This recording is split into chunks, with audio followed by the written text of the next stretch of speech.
Good afternoon. Welcome to the Environment and Transportation Committee. We will be hearing a series of housing bills today.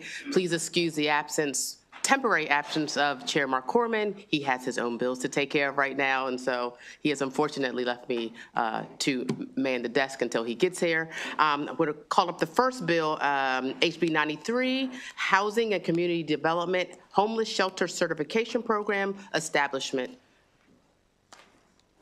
Mr. Secretary, you may bring up anybody else you need to.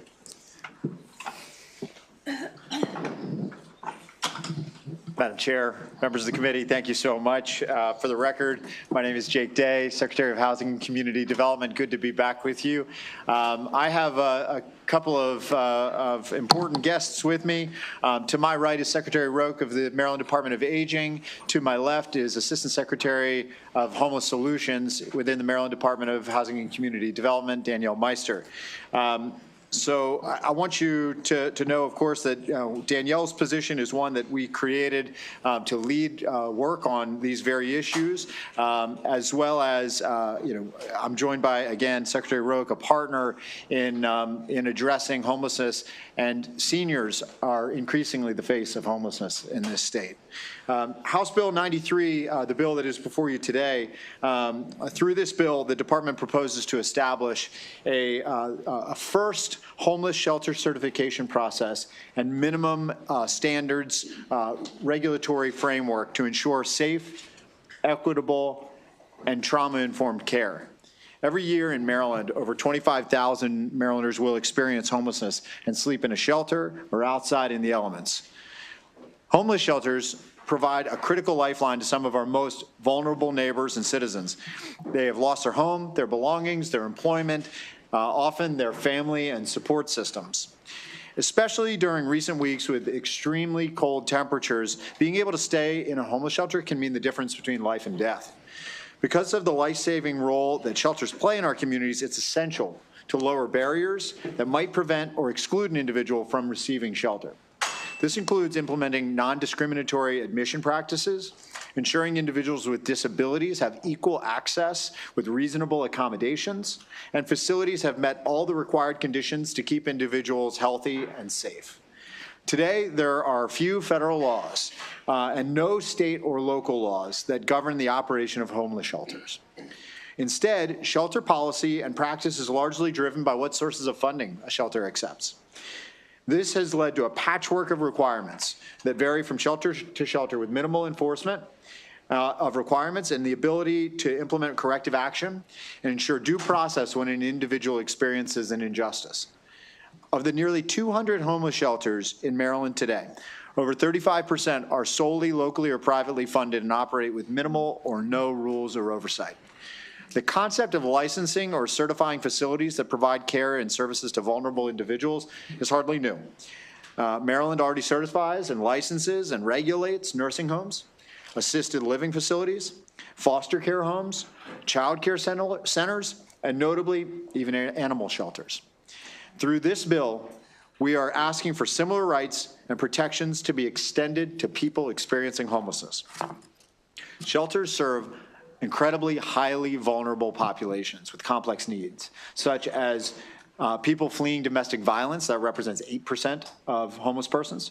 Children under 18, that represents 20%. Older adults, 26%. And chronically homeless individuals with a disability, another 18%. This bill could not be more timely or important, especially considering the changes being proposed at the federal level to roll back regulations and executive branch protections for fair housing in certain marginalized groups. This bill does include some notable amendments from the 2024 session, including the provision that shelters will have a minimum of 12 months after regulations are adopted to come into compliance and to apply for certification. This bill also enables DHCD to extend deadlines for compliance for a shelter when there's good cause and the shelter is demonstrating progress in coming into compliance. Additionally, through conversations with stakeholders early this month, the department will be happy to accept a few more amendments that are currently being drafted that will address the needs and concerns of county emergency managers and continuums of care. So that the committee is aware, we have seen MACO's amendments. We view all of them favorably. We believe all are positive contributions and look forward to working with the committee to integrate them. So at this point, with the permission of the chair, I'd like to turn things over to Secretary Rose.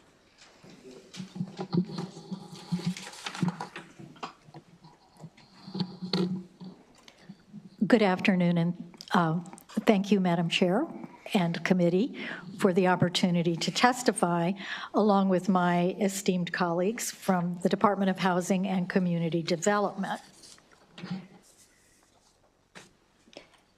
I'm here to elevate this issue and how it specifically impacts older adults who are steadily and increasingly experiencing homelessness in Maryland.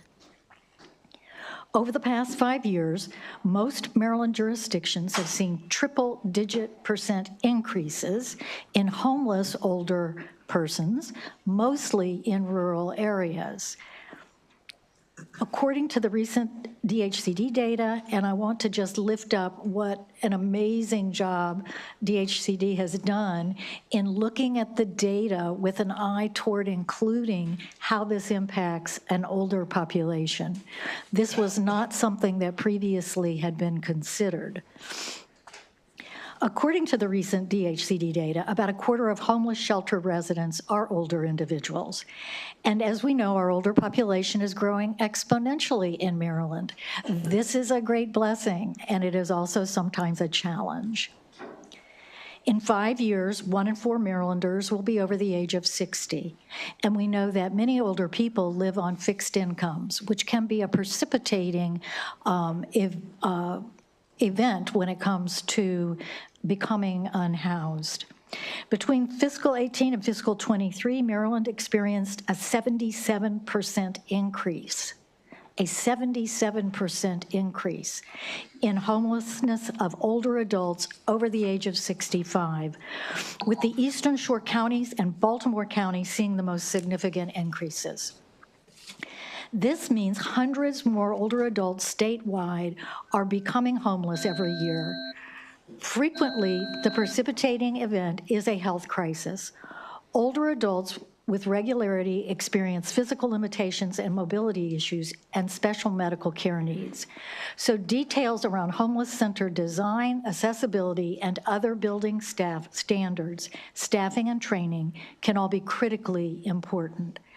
Aging friendly for all ages and stages benefits all. A year ago, we had an executive order signed by the governor authorizing the Department on Aging to launch the multi-year Longevity Ready Maryland initiative. The long-term goal is for us to shape Maryland into a state where more and more older adults live lives that are healthy, financially secure, socially connected, and purposeful, with improved access to affordable housing, healthcare, and retirement needs, and I would add to that list, safe and secure places to live when they become unhoused. Part of making Maryland Longevity Ready for All is a high-functioning homeless shelter network that brings a uniform and very baseline set of services and access to all. For these reasons, I respectfully urge a favorable report on House Bill 93. Thank you so much. Madam Chair, can I ask for Assistant Secretary Meister to speak about the initial report and study? Yes, so since last session, we've been working on the legislative report that was required, which would outline a system for how shelter certification would work and the kinds of standards that DHCD would promote be adopted. So we've been working on that since last session. We consulted with a variety of shelters, continuums of care, local governments about how that could look, what should a process be, and how can we make it something that is approachable and achievable for all shelters across the state. So this phase one report, we just finished that, and that's now going out to all of our partners. In this phase two, which will be between January and April, we'll be engaging stakeholders even further at a one-on-one level. So actually putting the standards in front of them and saying which of these standards do you think your specific shelter would have a challenge implementing. We also are going to be engaging folks with lived experience.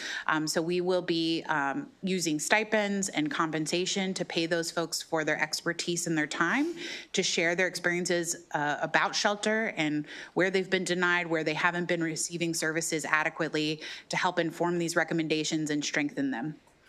The report does recommend creating a tiered classification system in recognition that shelters look different everywhere across the state, and there's different models. So the types of standards that we're adopting or proposing to adopt would be customized to the type of shelter that we're talking about. For example, a year-round shelter that operates in a site-based facility with a lot of government funding is not going to be held to the same standards or qualifications as a local county who opens a motel room overnight because they ran out of room at the regular shelter. So we would customize the standards based on the type of care being provided and the nature in which it's being provided. The report also confirms our intent to provide significant technical assistance and resources to shelters to help them come into compliance, as well as that long window for implementation. So in the report, we outline what that training and TA would look like. We would provide free virtual on-demand trainings that would help shelters certify their staff easily and not put a lot of administrative burden on those shelters to create those things themselves. We also would provide template policies and procedures for shelters to be able to use and adapt for their own use to go through the certification process. So in general, our goal is to screen shelters into this process and not out, and really raise the standard of care and delivery of service across the state.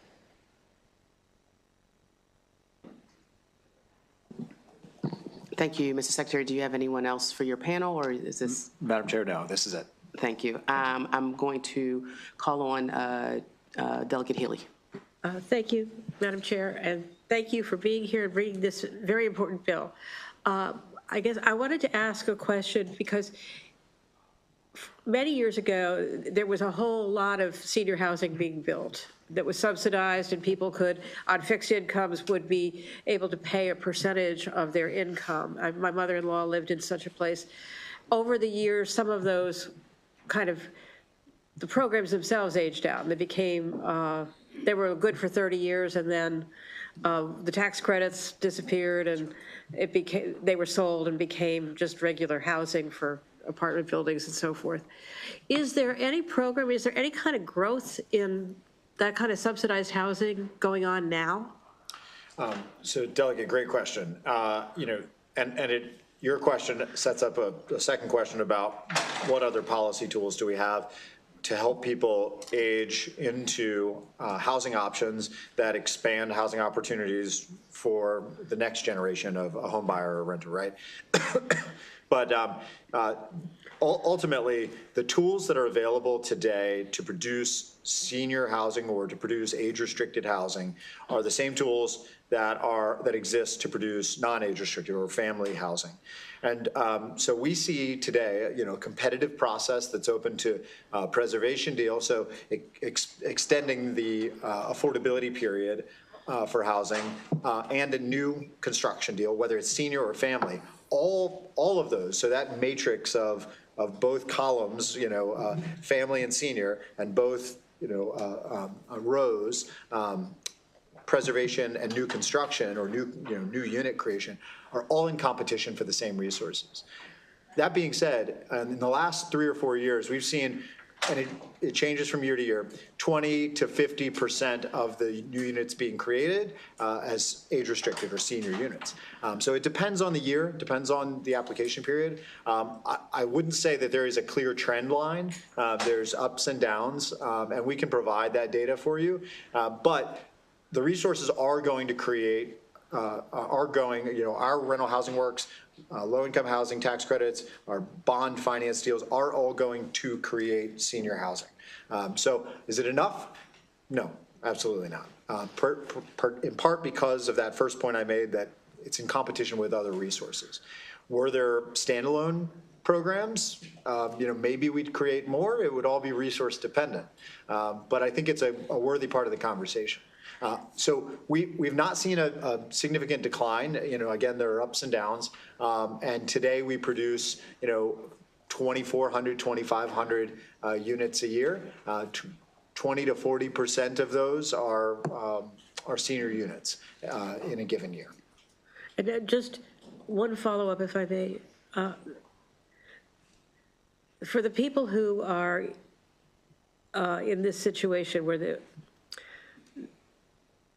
the subsidized housing that was done with all these credits, I understand that there's limited resources, okay?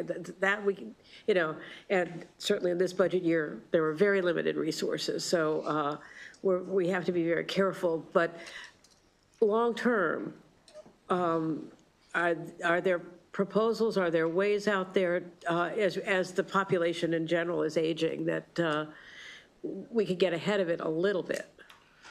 Well, I think so, and I think there are some. Policies before the General Assembly this year that speak directly to that. There's legislation around accessory dwelling units. There's general housing production legislation like the Housing for Jobs Act.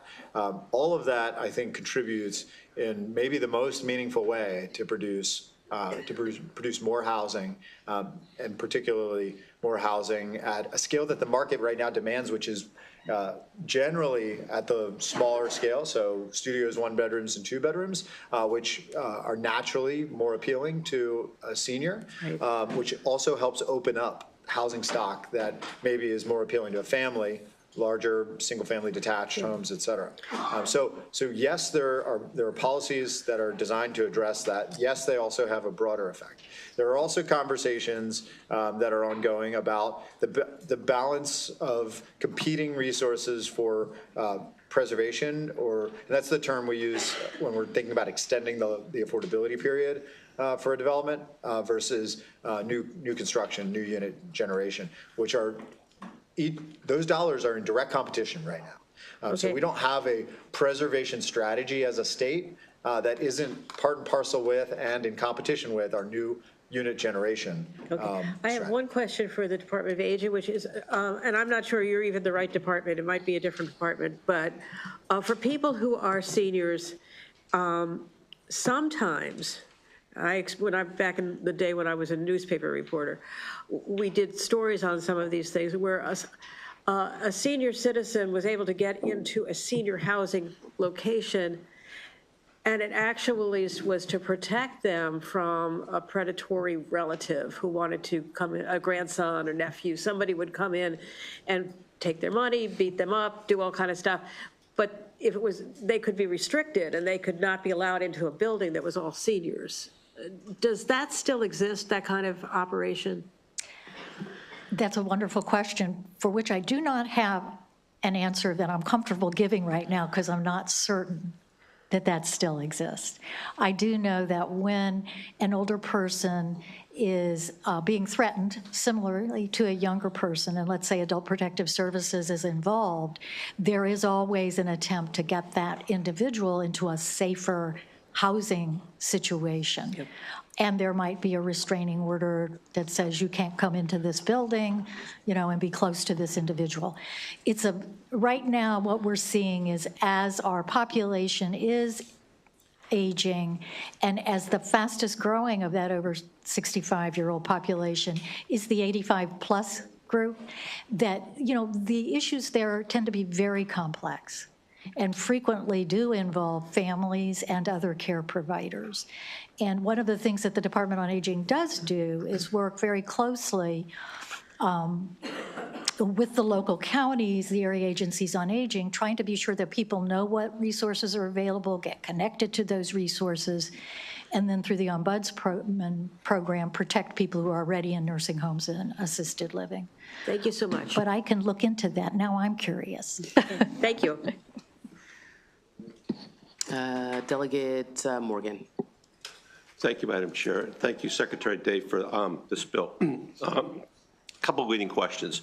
When I read the bill on page 2, line 19, they define a homeless shelters a facility is operated for the primary purpose of providing temporary overnight sleeping accommodations, meals, basic needs assistance, and supportive services for case management and housing navigation to homeless individuals.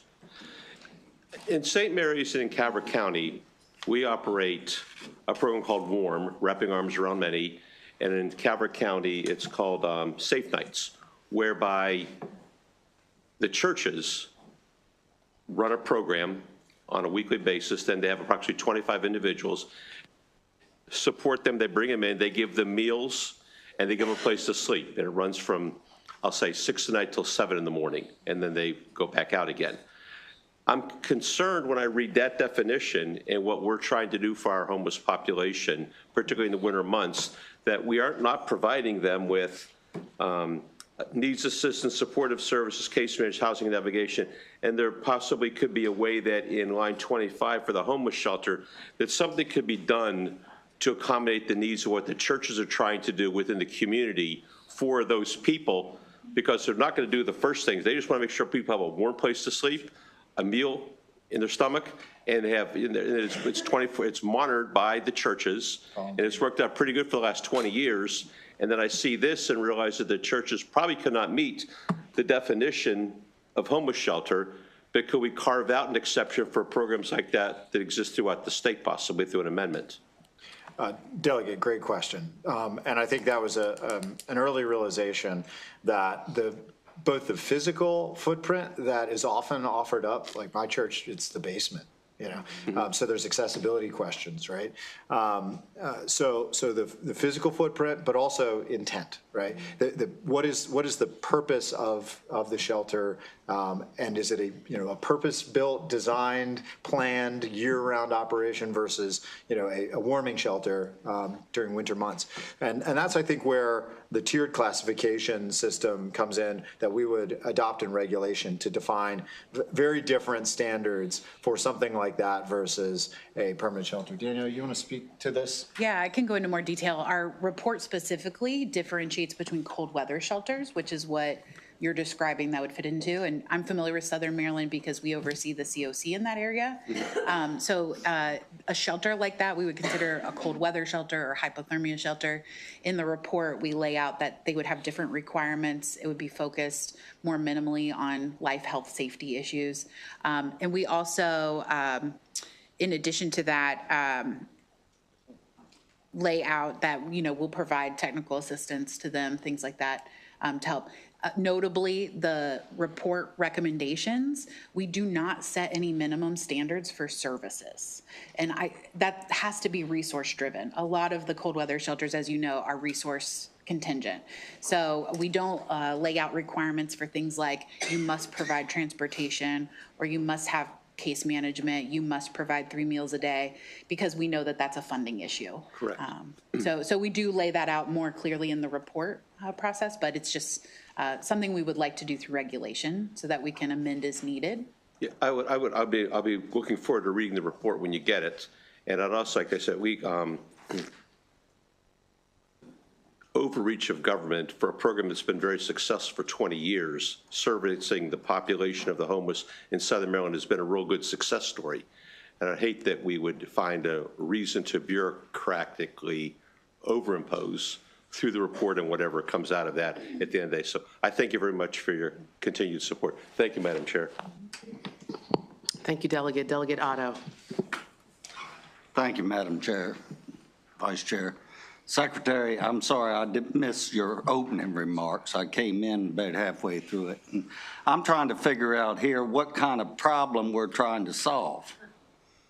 And we, as the good gentleman from St. Mary's County talked about, we have the same shelters that I've supported personally, and a lot of volunteer efforts have gone into them in our area. And I have not received any call to support this bill. Most of them are quite very negative about it, creating a cost to a public service that's been provided by public people that have responsible care about the organizations that they support. And I just think, I want to know what's the problem that you want to fix. Yeah, Delegate, thank you for that. And we know the same folks down there, right? And have probably received the same phone calls. There's a couple problems that this bill is designed to fix, but I want to focus on one of them for a second. I don't want to be alarmist at all, but there are a lot of things that happen outside of the shelters, not in them, because someone couldn't spend the night with a warm bed and a roof over their head. And the tragedy is that, and I'll let Danielle speak to this because she's the one who gets the phone call. People people die on the street in this state. People die on the street around this country. And many times, it's because they were turned away from shelter, sent out of shelter, and for reasons that I think would surprise this committee, reasons that have surprised me, related to composition of family, age of a son in the family, I mean, really shocking things. And I'm not saying that there's a direct correlation each time in each instance that somebody gets turned away and then they freeze to death on the street, but I guarantee it happens. And we know of it. We get phone calls about it. We get notified when there is an unsheltered person, a homeless person who dies as a result of exposure. We get notified about it, and I think we have an opportunity to correct that. Now, is that the preponderance of experiences that people have with shelter? Of course not. I mean, of course not. I think most of us have probably toured, visited, are aware of, funded, supported, donated to, volunteered at homeless shelters in this state, and we can sing the praises of most of those facilities, the vast majority. But I think we have a duty also to protect the lives of every Marylander, and that this bill is very oriented on ensuring that there's a minimum set of standards that is flexible and acknowledges differentiation throughout the 200 shelters in this state, but also says certain things are unacceptable, and ultimately life safety is what we got to get down to. Yeah, I don't know that there's much to add, Okay. but so I am the person, my team, we are the people who receive those complaints. On a given week, we get 20 to 30 people who contact us directly, and that's without being an advertised point to receive a complaint, right? There is no hotline to call in the state when you have a problem with a shelter. But we get those calls, we get those people, and the vast majority of the time, it's folks who have been inappropriately denied access to a shelter for the reasons that Secretary Day mentions, separation. What's inappropriate? Sure. How so were they denied, or what was inappropriate? yeah, I can give you some examples. I'm not. I can give examples. So these are real life examples that we get every week. Just this week, I had a family reach out to me who had been denied access to a shelter because the parents were unmarried. I had another individual reach out, a woman with a child, a teenage boy, who said that the shelter would not accept her teenage boy because they deemed him a predator. These are the real life examples that we see every day. Every day, my team reads the death reports. The police reports include things that say, this person was denied shelter the night before. Not because a bed wasn't open, but because the shelter did not want to serve them. And so these are the real life examples, and I will try not to get emotional, but we read these incredibly powerful accounts of how people are facing injustice every day, and we do not have a recourse to help them. The state currently lacks any kind of authority to even investigate, even intercede, even inquire about individual circumstances unless it's a state-funded shelter.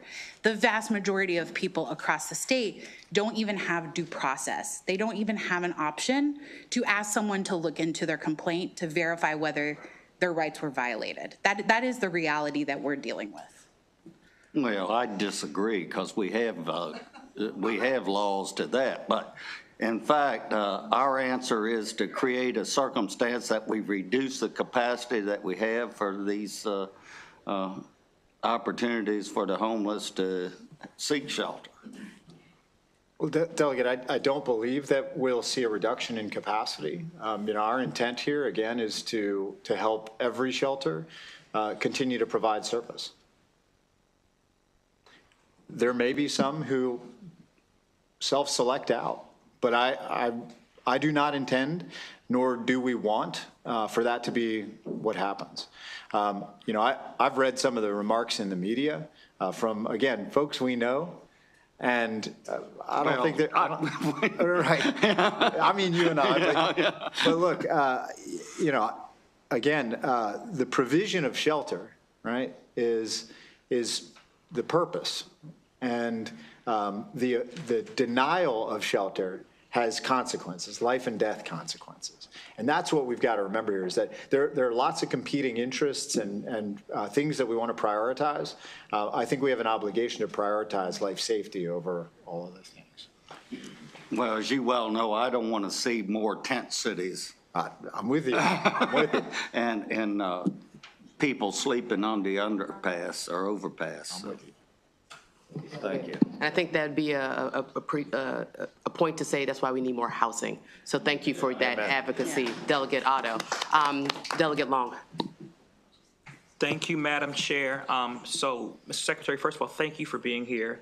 And I want to, again, not to belabor the point, but lift up the comments. I believe I was one of the ones that mentioned safe nights originally last session, because I too, along with my colleague Delegate Morgan, represent Southern Maryland, Calvert. I have direct experiences with safe nights because I've volunteered safe nights. My congregation has hosted safe nights, along with several churches I'm affiliated with. And I want to give it, from a different vantage point, because I do believe that this could be necessary, because unfortunately there are many communities in the religious sector who, for whatever various reasons, have denied individuals at times because of race or ethnicity, sexual orientation, creed, whatever, right? So I just want to lift that up. Is that so? It is. Thank you. Are there any more questions for our panelists? Seeing none, thank you so much, and thank you for something I think is incredibly important. I'm going to call up all of the folks in person, and then I'll go to the virtual. Let's see, Ebony Battle. Ebony Battle, yes, please come up. Albert Turner. Mark Council. And Deborah Hart.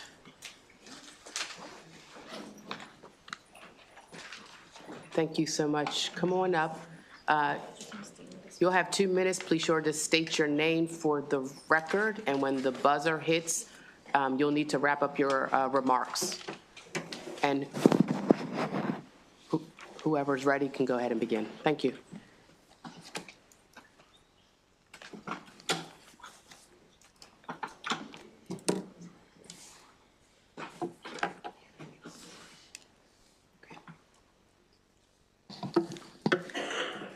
Good afternoon. My name is Ebony Battle. I'm a resident of Baltimore County. I'm here representing Housing Our Neighbors. We are people with lived experience of homelessness, allies, and advocates fighting for the right to housing in Baltimore City.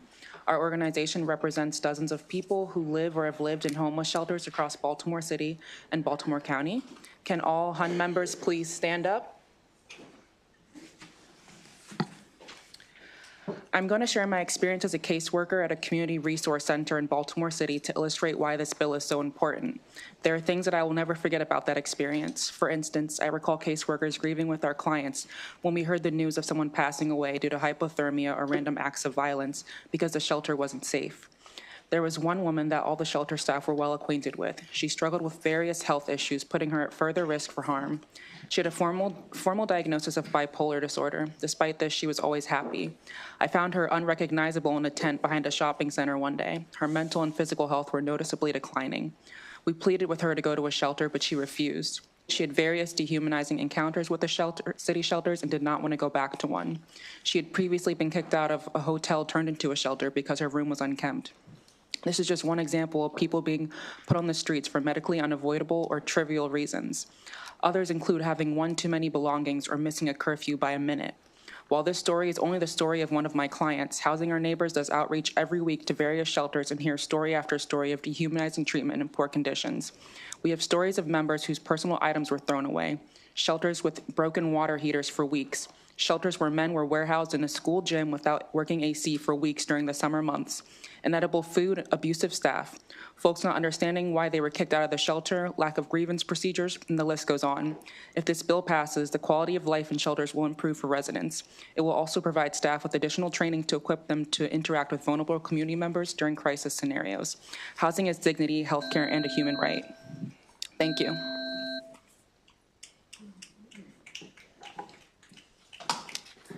Great. We have one more. Oh, sorry. Go ahead, sir. Thank you, Chair, Vice Chair. Albert Turner, the Public Justice Center, coming in favorable for House Bill 93. I will relate our written testimony by our colleague Samantha Gowing. As she submitted that, I'll refer to that. I do want to tell a story about a client. When I first started housing work, I worked as an attorney with the Homeless Persons Representation Project, a incredible organization that is now going to be closing, but in their 40 years of existence did so much advocacy and legal support for those who are suffering from street homelessness. And during my time there, one of the first things that I did was go to the encampments down in Baltimore City, and I met a man there who could not find adequate shelter because he was blind, and his blindness would relegate him to being street homeless because of the shelters that he went to. He kept on being denied, or he was being taken advantage of. People were stealing from him. There were no other ways for him to defend himself.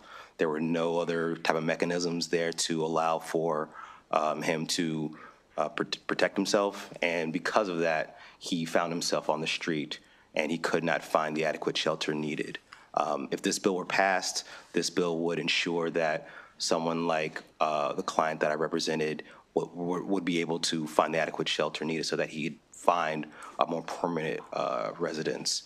And with that, I'll leave it short. We come in favorable. Thank you. Good evening. My name is Mark Counts. I'm the lead organizer of Housing Our Neighbors. And this bill should pass for the reason of the fact that we need to hold these service providers accountable for. What I saw firsthand at these shelters is the fact that there's a lot of death that's going on into these shelters, and they be washed away. We are all human beings in this shelter, and we deserve to be treated with respect and dignity. When we did the pig count, the people in time count Sunday and Monday last week, people refuse to go into the shelter because they feel as though that it's safer outside of the shelter, than going into a shelter. And it's like they sleep about 3-4 blocks away from the shelter, and they just stay towards sleeping outside. Some of the challenge that we have faced inside the shelters, like I said before, we come in there for basic needs, maybe housing, maybe resource, maybe just to get out the cold. But we never did sign up for to come in there for death. And that's what a lot of people I have seen firsthand when I was staying in the shelter. I have seen this, and it's terrible. You should just say, people, y'all should just go into the shelter, but take your coffin with you, because this is what's going to happen going to the shelter if we do not let this bill pass. Thank you. Good afternoon. My name is Deborah Hart. I am a disabled Army veteran and a former police officer. I was treated terribly, inhumane in one of the shelters. My body was searched, and my coat was wanted to be taken away from me to put into a dryer. And one of the workers stated that it didn't have to be, and they took it to the car. Now, sleeping in the cold in the shelter, it was cold there. It's an issue with getting food. I had to wait till 6 o'clock to eat. My medicine was stolen. And also, most of the shelters don't have proper showers for people who are disabled and cannot get inside of a bathtub. Also, this year was my first time seeing a homeless person on the street that expired. And that really took a toll on me. But I'm asking that the shelter license to ensure people like me to be treated fairly in the shelters, and the housing be safe, conditioned, and are accessible to our disability, and treated like human beings, and stories like mine or worse are unfortunately, but not exception, but to the rule. I appreciate this committee and consider your respect and urge you to return a favorable report on the HB 003. Thank you all, especially those who shared their personal experiences. Is Elizabeth Epps here? We have one more in-person here. Elizabeth Epps. So we have one more favorable in-person signed up. Okay.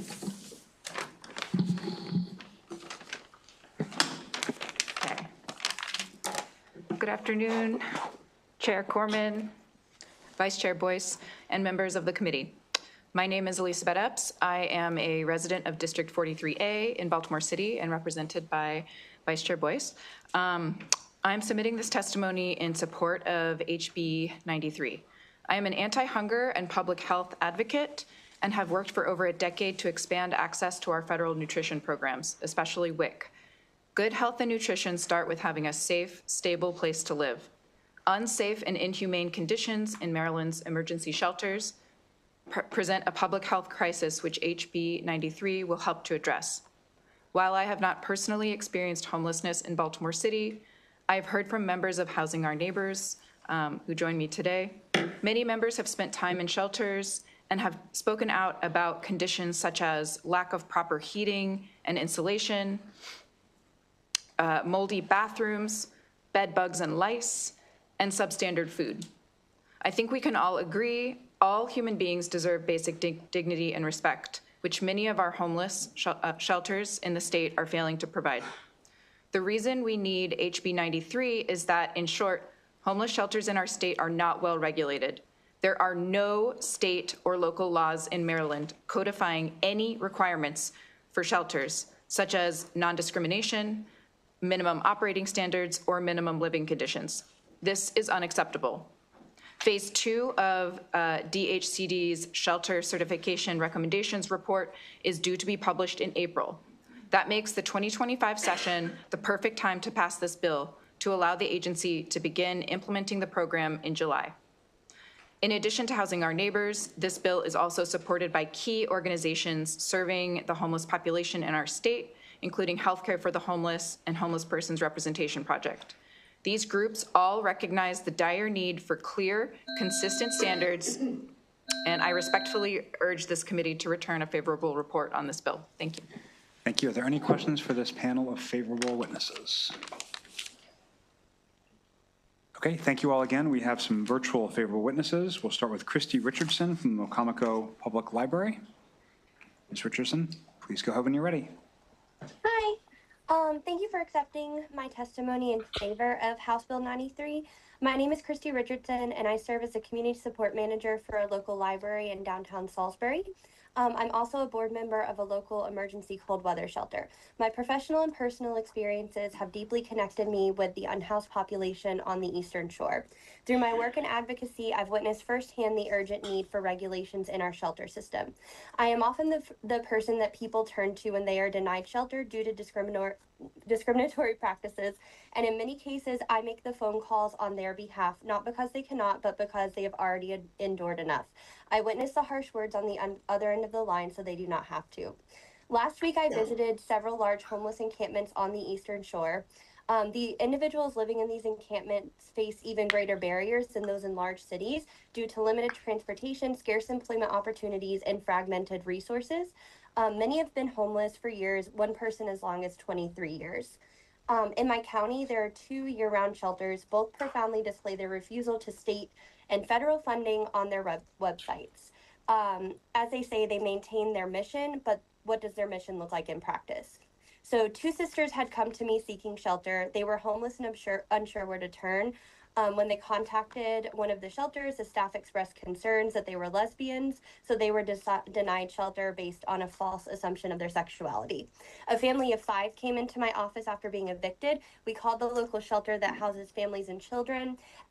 During the intake process, it was discovered that this family was unmarried and they were not granted shelter unless they went to the courthouse and got marriage documents. A transgender woman was denied shelter because she was deemed dangerous to children, despite having no criminal record. Another transgender woman was placed on the men's side of the shelter, despite being female presenting. and 2 of my clients have frozen to death outside of a shelter after being denied. And this is why House Bill 93 is so critical. Thank you so much. Do we have Ken Phelps from the Episcopal Diocese of Maryland? Mr. Phelps? I'm here. The video is stopped. Okay, you can go ahead. We can hear you, so just please proceed. Okay. Good afternoon, members of the committee. My name is the Reverend Steve Holt. I am testifying on behalf of the Maryland Episcopal Public Policy Network.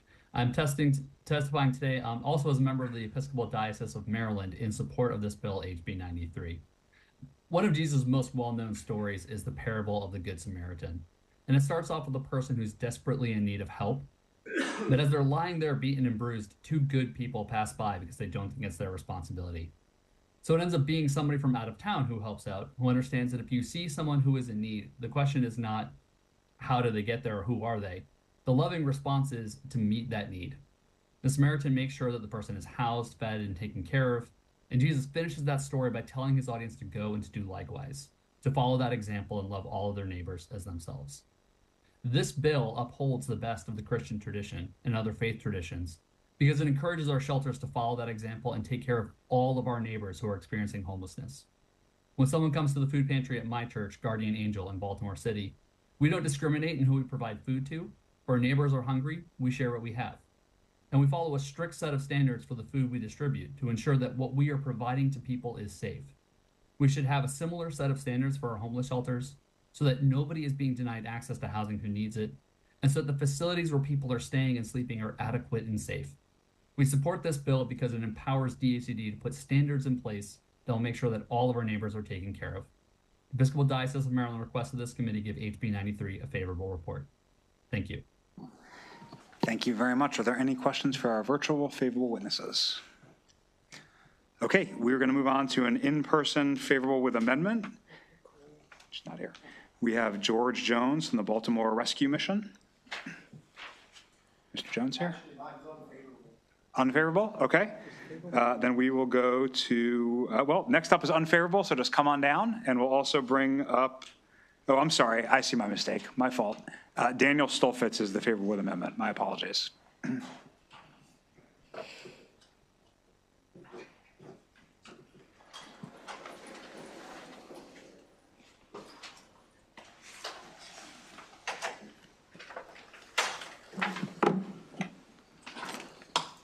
Good afternoon. Thank you, Chair and Vice Chair and members of the committee. My name is Daniel Stolfitz, and I serve as the CEO at Helping Out Mission in Baltimore City. And I've submitted written testimony, which I would refer to, but I just want to tell you a little bit about Helping Out Mission. We've been around since 1885, serving the needs of those facing addiction and homelessness and poverty on the streets of Baltimore City. And we are not, our questions and concerns with this bill is we don't fit neatly into any of the categories identified in the research report. We're not a continuum of care funded shelter. Instead, we're a recovery community. And so as a recovery community that puts recovery first, this bill would actually force us to become a low barrier housing first provider and to put our recovery graduate staff, clients and graduates of our program at greater risk for relapse, overdose, and even overdose deaths. So one question I would have that drives our proposed amendments, is that a consequence of this regulatory effort that you're prepared to accept? As written, this bill would inevitably lead to a significant contraction of shelter beds at a time when our most vulnerable Marylanders need it. We're part of a network of missions that offers over 1,500 beds in Maryland alone. Many in that network would be forced to close or significantly reduce their shelter beds due to this far-reaching regulation and administrative burden. Our programs serve people fairly. We reach out, we do a mobile street outreach, but we're focused on recovery. If this study had truly been conducted and included the input of compassionate providers serving those in need, some of these factors would have been considered. We're not opposed to standards and compliance, but please don't hamper our ability to provide service to those in need and put others at risk in the process. Thank you. Thank you very much. Any questions for this favorable amendment witness? I do not see any. Up, Delegate Lewis. Thank you, Mr. Chair. Thank you, Mr. Stolfutz. And I'm for partly selfish reasons, Helping Up is a provider in my district in Baltimore, in the 46th district. And I'm curious, you refer to, you stated that the survey was conducted without input from providers like yours. Can you go a little bit deeper and help us understand what information is missing from the report that you would have shared? Thank you for that question, Delegate West. You know, we followed this when it was passed last year in terms of the need for the study, and we reached out to participate and give input because some of those, the understanding of how a program like us that's focused on recovery but has less than 10% of our beds that are focused on shelter, how this regulation would impact the larger recovery community could have been factored into the bill, and that's the essence of our proposed amendments. So you're saying that you weren't invited to share your input. You didn't give advice or data to the survey process. That's correct. And if I'm understanding you right, if it's all right, Mr. Chair, you're saying that the bill as proposed would reduce your ability to select or to offer housing. Right now, you offer housing to a limited population, that's folks who are ready for recovery. Is that what you're saying? So we do operate some overnight, we call it overnight guests, but we're a recovery-oriented community. So for example, a specific example would be anybody coming in who's active, who's intoxicated or in active addiction. We would try to help them find another resource because introducing that individual into our larger recovery community puts other people's sobriety at risk. And so as a recovery-oriented center and program, that would be our biggest challenge would be that low barrier mandate. We understand the need for that. We meet people where they're at. We, in fact, go out and do 3 days a week of mobile street outreach to try to find people who are in need of shelter, of recovery programs, and to access appropriate resources. But to force that kind of intake mandate to a particular when it hasn't considered the larger community, recovery community. We have 700 beds right there on your district in East Baltimore Street, right? And so 200 beds for women and women with children and 500 beds for men. And so our overnight guest services is about 50 beds. And so we have to manage that closely because it's an embedded part of our recovery community. So can you imagine a solution that would fit the constraints your service offers and those that other providers use, that selective intake?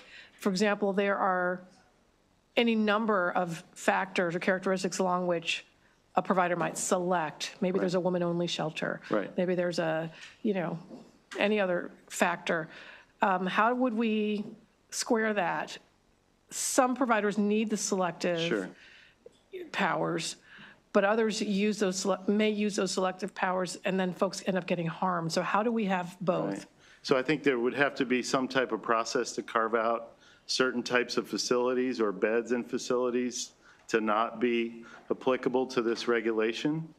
We're already, we have a lot of compliance and regulation from the city, from we're CARF accredited. There's a lot of accreditation and compliance. And so to look at providers, we don't fit in. There's 7 categories of shelters that are identified in the research report by DHCD.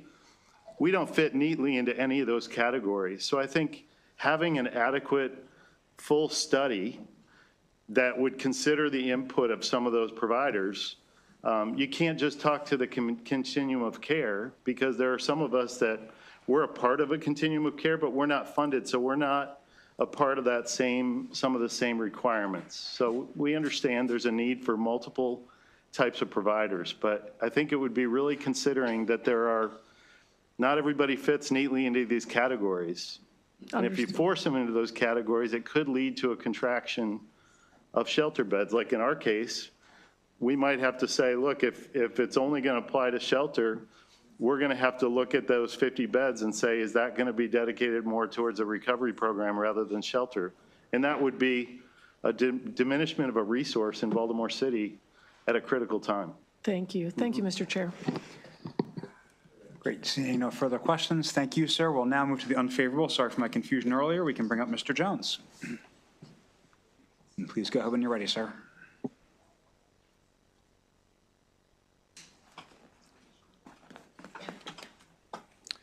Good afternoon, and thank you for hearing me. I'm Pastor George Jones. I'm the Executive Director of the Baltimore Rescue Mission, and I find this bill unfavorable. At the Baltimore Rescue Mission, we are a full gospel ministry. We are a ministry. We do not accept any government funding whatsoever, nor will we. And that meaning of ministry is based upon and operated under inextricably tied to our religious and biblical principles in its operation. Employment decisions, intake rules, and requirements for our program participants. We are an emergency overnight shelter. As a matter of our religious principles, I said we take no funding from federal, state, or local government, nor would we if offered, and we have been offered in the past. We are in compliance with the City of Baltimore with their health department codes, fire inspection, and safety requirements. They come in regularly. And we are in compliance with that. Now, our biggest concerns about this bill is it violates our First Amendment rights for freedom of religion, as we are a religious entity. We hold church services every night of the week. And what this bill does is says we're going to set forth the rules. You have no say-so. When I signed up for this committee, there were rules that I had to abide by to come in and hear. How would you feel if I said, I'm taking that out of your hands, I'm going to set forth the rules, and you have no say-so in it? We are a church organization. We are about the gospel of the shed blood of Jesus Christ. We don't compromise on that. There's a reason we don't take that government money. But we are there to help people. We don't force you to come through our doors. If you come in, we read you the rules, then you agree whether or not you want to come in for that night. If not, we will try to help you find another facility if you choose not to. Thank you. Thank you. Looks like we have a question from Vice Chair Boyce. So much. Thank you, Ms. Smith. Sir, I have a question. Yes, ma'am. Thank you. I just want to be clear. Your non-acceptance of government funding and your, quote, ministry for Christ allows you to then deny folks from coming in to do Christ's ministry. I just want to be clear. No, ma'am. We don't deny people. What we do is we give them our rules, and they could choose whether to accept it or not. Yeah, I just wonder if Jesus gave rules when he Actually, healed the there are sick rules and the to get blind. Thank you. Ma'am, there are rules to get into heaven. Sir, there's an additional question. Delegate Davis. Thank you. Thank you, Mr. Chair. Sir, thank you so much for your work in the community. I'm interested to find out how your rules differ from, name me 3 ways that your rules differ from the rules that have been set out in this bill. Okay, first of all, the biblical approach to things. If you're homosexual, you can come in, just abide by our rules. That's it. And those rules are you must attend a gospel service every night. You can't be drunk or high, and be respectful to staff. I mean, I could submit you a full list of our rules and regulations. You could look over every single one of them. But being a Bible-based, and we are not faith-based, we are a true faith ministry. We only believe in 2 genders. If you're a transgender, you just come in under what you were born as. We won't turn you away if you just abide by our rules. You can come in to our facility. As a matter of fact, I believe we're the only facility in Baltimore City that allows sex offenders in. You just have to abide by our rules. And over 50% of our clients that come in through our doors are registered sex offenders. And they abide by our rules. And they don't have a problem. If I can, Mr. Chair.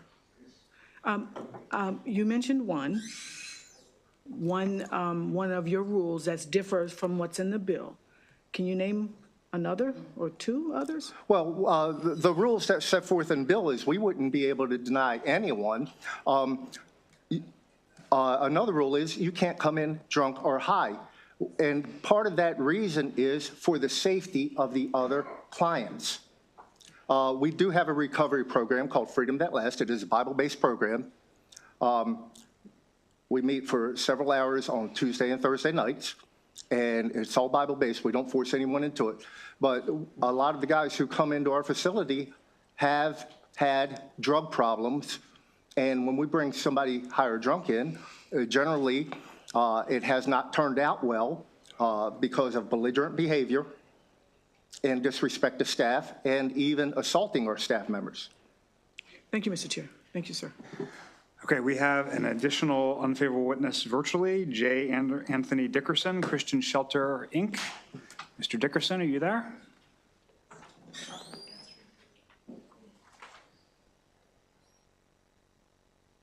Mr. Dickerson, oh, there you go. One more try, Mr. Dickerson.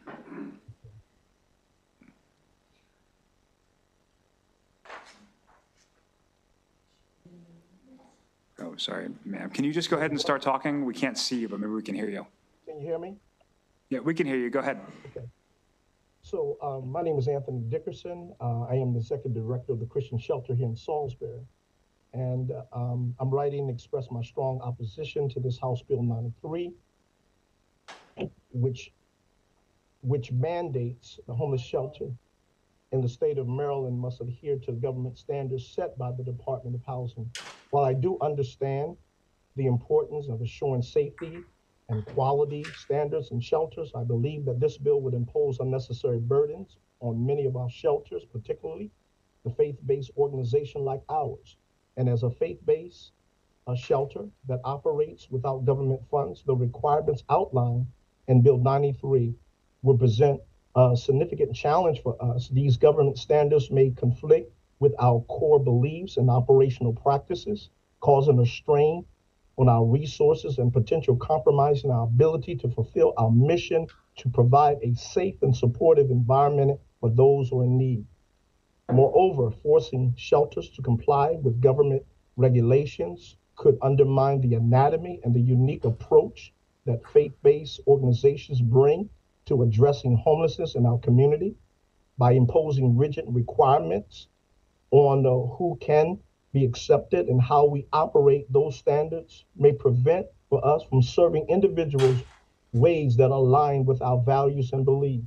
And additionally, the financial implications of meeting these government standards would be substantial for nonprofit organizations like ours, which rely heavily on the community donations to sustain our services. To comply with these regulations could place an undue financial burden on us, potentially jeopardizing our ability to continue with essential support of the homeless.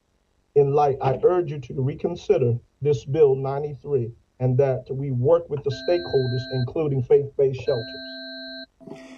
Great, thank you. That concludes the bill here on House Bill 93. We're going to move on to House Bill 279, which is departmental, municipalities, annexation, resolutions, submission to Department of Planning. Let's bring up the department to present their bill. Please go ahead when you're ready, Madam Secretary.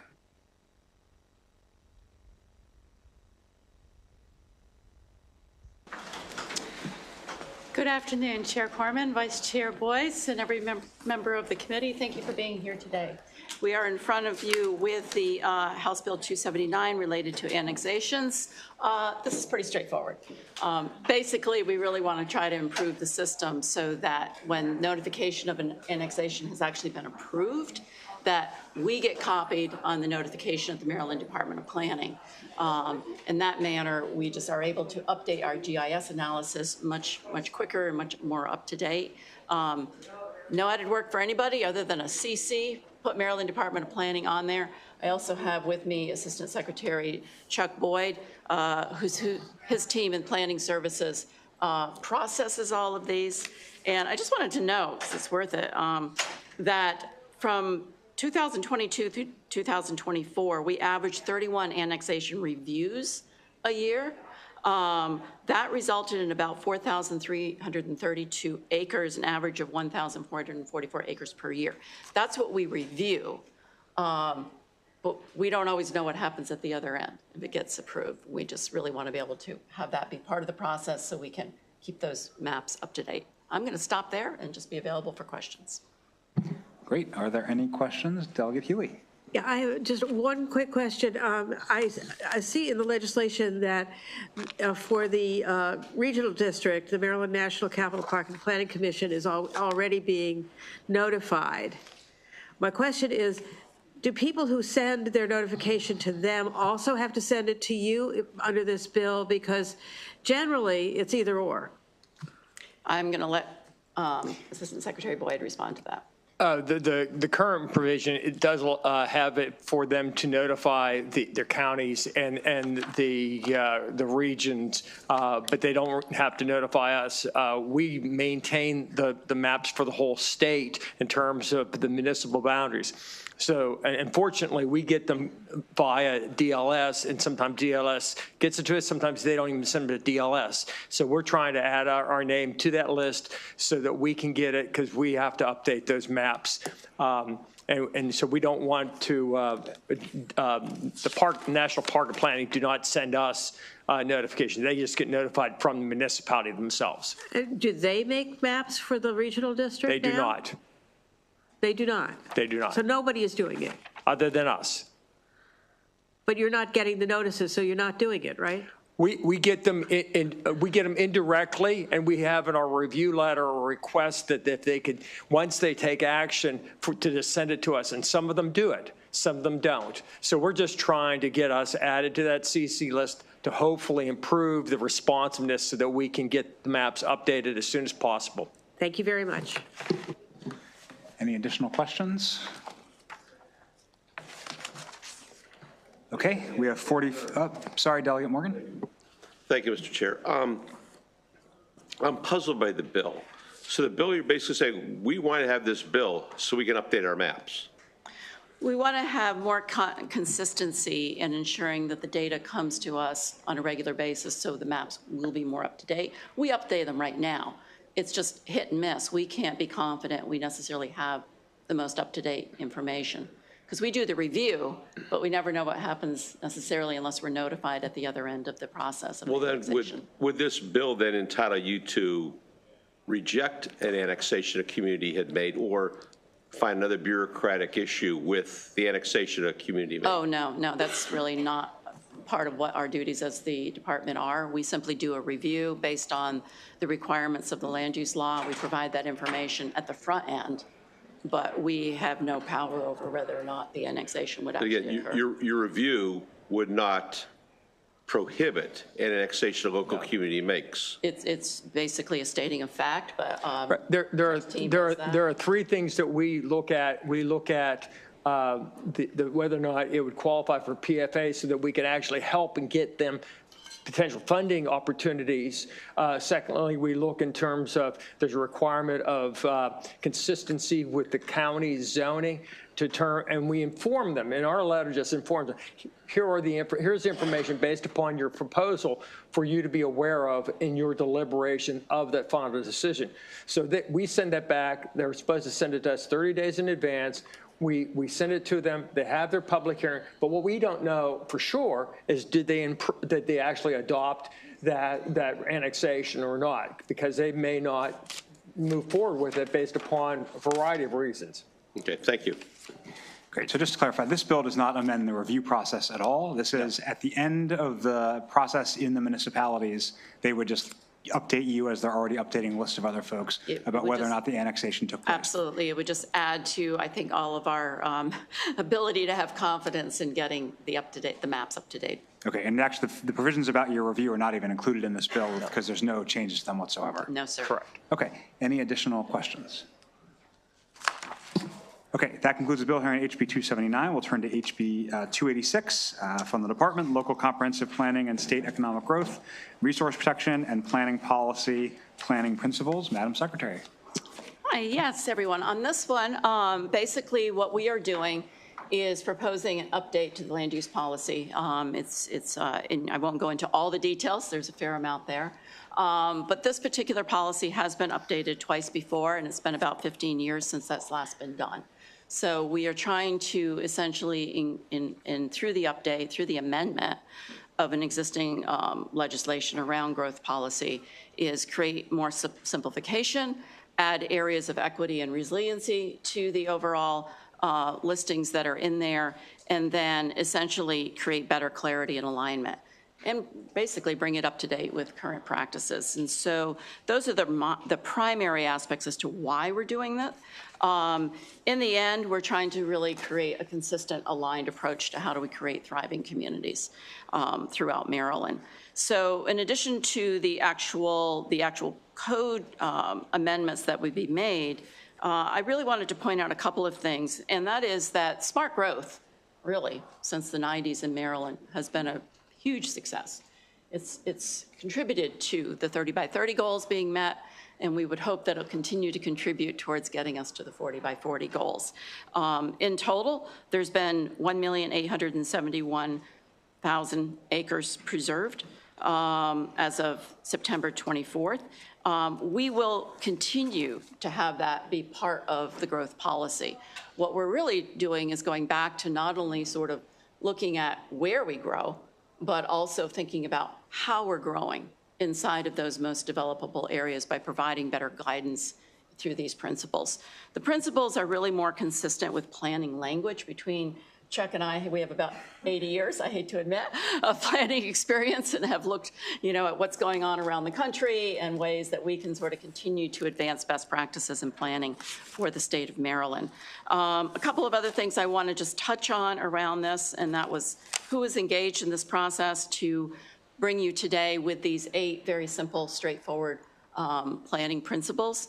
And that included basically, we started with 6 regional roundtables that were held last summer in 6 different regions throughout Maryland. We invited everyone that is not only a planner in counties and municipalities, but those people who are town administrators or administrators of any kind, public works, anyone who was playing that role. What we have found through those conversations and meetings is that sometimes it's overburdensome, it's confusing, it's complicated. We had a lot of different feedback from those regional roundtables around how's it working now and what could we do to improve it? And that was really the basis of how we got to the simplification of these 8 planning principles. Other engagements that have occurred is that, as some of you may know, I chair the Sustainable Growth Subcabinet, which entails 14 agencies of the state, plus the National Center for Smart Growth. That subcabinet has been engaged in this process and all of their expertise throughout the development of the principles, and everyone is in support of those principles, while they may not have all officially submitted testimony to you. The other areas is that we did engage basically MACO and MML. As per some of their policies, they're not coming out for or against, they are neutral, which is always a good thing from our standpoint, and they actually support keeping the original intent, which is simplification, making it easier, particularly in areas that do not have as much capacity to implement some of this, what can be often confusing language. And so we feel that that's been very strong. Also, the League of Conservation Voters and the Chesapeake Bay Commission we have met with, amongst others, that have tried to seek their input. The areas where we feel that there's been some comment, and I am meeting with Marbitco on Thursday to talk to them further, and we've also met with the Maryland Rural Council, is around areas of natural resource conservation, working landscapes. I can tell you that through our simplification, we're not eliminating anything. If anything, we're actually trying to just make it more easy to understand in a lot of different ways. Natural resources are absolutely included both in the place provision and the land provision in multiple ways. The compendium to this statute regulatory side of what we're doing through an update to the amendment, this amendment to the legislation, is that in a non-regulatory way, we are creating an implementation guide. The implementation guide will be how we can work with localities to basically meet them where they're at. In the world of planning, we have something called the transect, which looks at different typologies across the entire landscape of very, very rural all the way to dense urban. And the ability for us to be able to non-regulatory way adapt these principles to meet those different areas across our state, we think is where this is really going to be most useful as a tool, and that's the non-regulatory implementation guide, which is why we really want to keep the 8 principles very simple, not overly specifying in the principles themselves, but focusing on the intent of what we're trying to obtain in the world of planning as principles. And so I wanted to just share that overall intent as that relates to it, is that there is this implementation guide is where we will be further engaging all of the different constituent groups through not only a network that we're putting together, but also as we draft that. And it'll be a living document so that we can keep up with best practices as they unfold. We can keep up with different conditions that are out there through the guide. But once you put something into statute, as we've just seen, 15 years later, we want to make sure that that is very precise, simple, easy to then interpretate through guidance, which is what we'd be doing with our team that we do at the state of Maryland. I could go into a lot more detail, but I really want to just stop there. I wanted to give you kind of a high level sense of what we're doing and why, and open it up for questions for Chuck and myself. Great. Thank you, Madam Secretary. Delegate Healy. Thank you, Mr. Chair. Thank you very much for bringing this. I just have one quick question. How does this interact with local zoning? For instance, Prince George's County in the last few years adopted a comprehensive change in their zoning the first time in 50 years. And so it was up to date with all the principles that were in existence 2 or 3 years ago. Okay, so does this mean they have to go back and redo all that? No, no. What we are trying to do is make everyone's life simpler, not only through these more refined approach to these 8 principles, but as comp plans are updated every 10 years, and it's the comprehensive planning side, not the zoning regulatory side. Zoning regulation consistently is going through a variety of amendments, and good for you that you've updated your whole zoning code. That's a big lift. But basically, these would be guidance in doing that. But no, we would not pass this and all of a sudden push out there that you must apply to these right away already. They would essentially, as municipalities are updating their comprehensive plan, they would just have this new simplified approach to look to as part of those elements moving forward. Delegate Lewis. Thank you, Mr. Chair. Thank you, Madam Secretary, and your panel. I think it really is great to streamline the planning principles and make it easier for localities and jurisdictions to move forward in the 21st century with, sustainable growth, sustainable visions. But I'm curious, I noticed that one observer, one witness submitted testimony that objects to the bill. And some of the concerns they raised are that, for example, the new principles don't take into account the need to advocate for multimodal transportation. They also made note of the lack of attention to transit-oriented development, the lack of specific attention to housing density and, concentration of residential development in, to protect open space and all that. So I was just wondering if you could react to that and help us understand how we can achieve the goals of multimodality and support investment and, housing and everything while adhering to these new streamlined principles. Right. Thank you for the question and for the interest of the persons out there. Under our transportation principle, we have very purposefully tried to really focus on what are the core elements that we're facing here in Maryland today, and that is around energy efficiency. We want affordability and reliability. We want basically connectivity to jobs, services, and housing. If we try to too granular, a particular type of anything under that, then we're not meeting the communities where they're at, because not every community has TOD, for instance, or the various aspects that I think have been mentioned there. And so it's an art, it is, and we feel like we've hit the right balance between really focusing in on the things that are most critical to Marylanders today, but yet allowing for that flexibility through the guidance document to really look at the whole range of communities and how they would actually apply this in their particular situation. And we really feel that it's important to keep that granularity in that implementation guide level rather than try to add more words.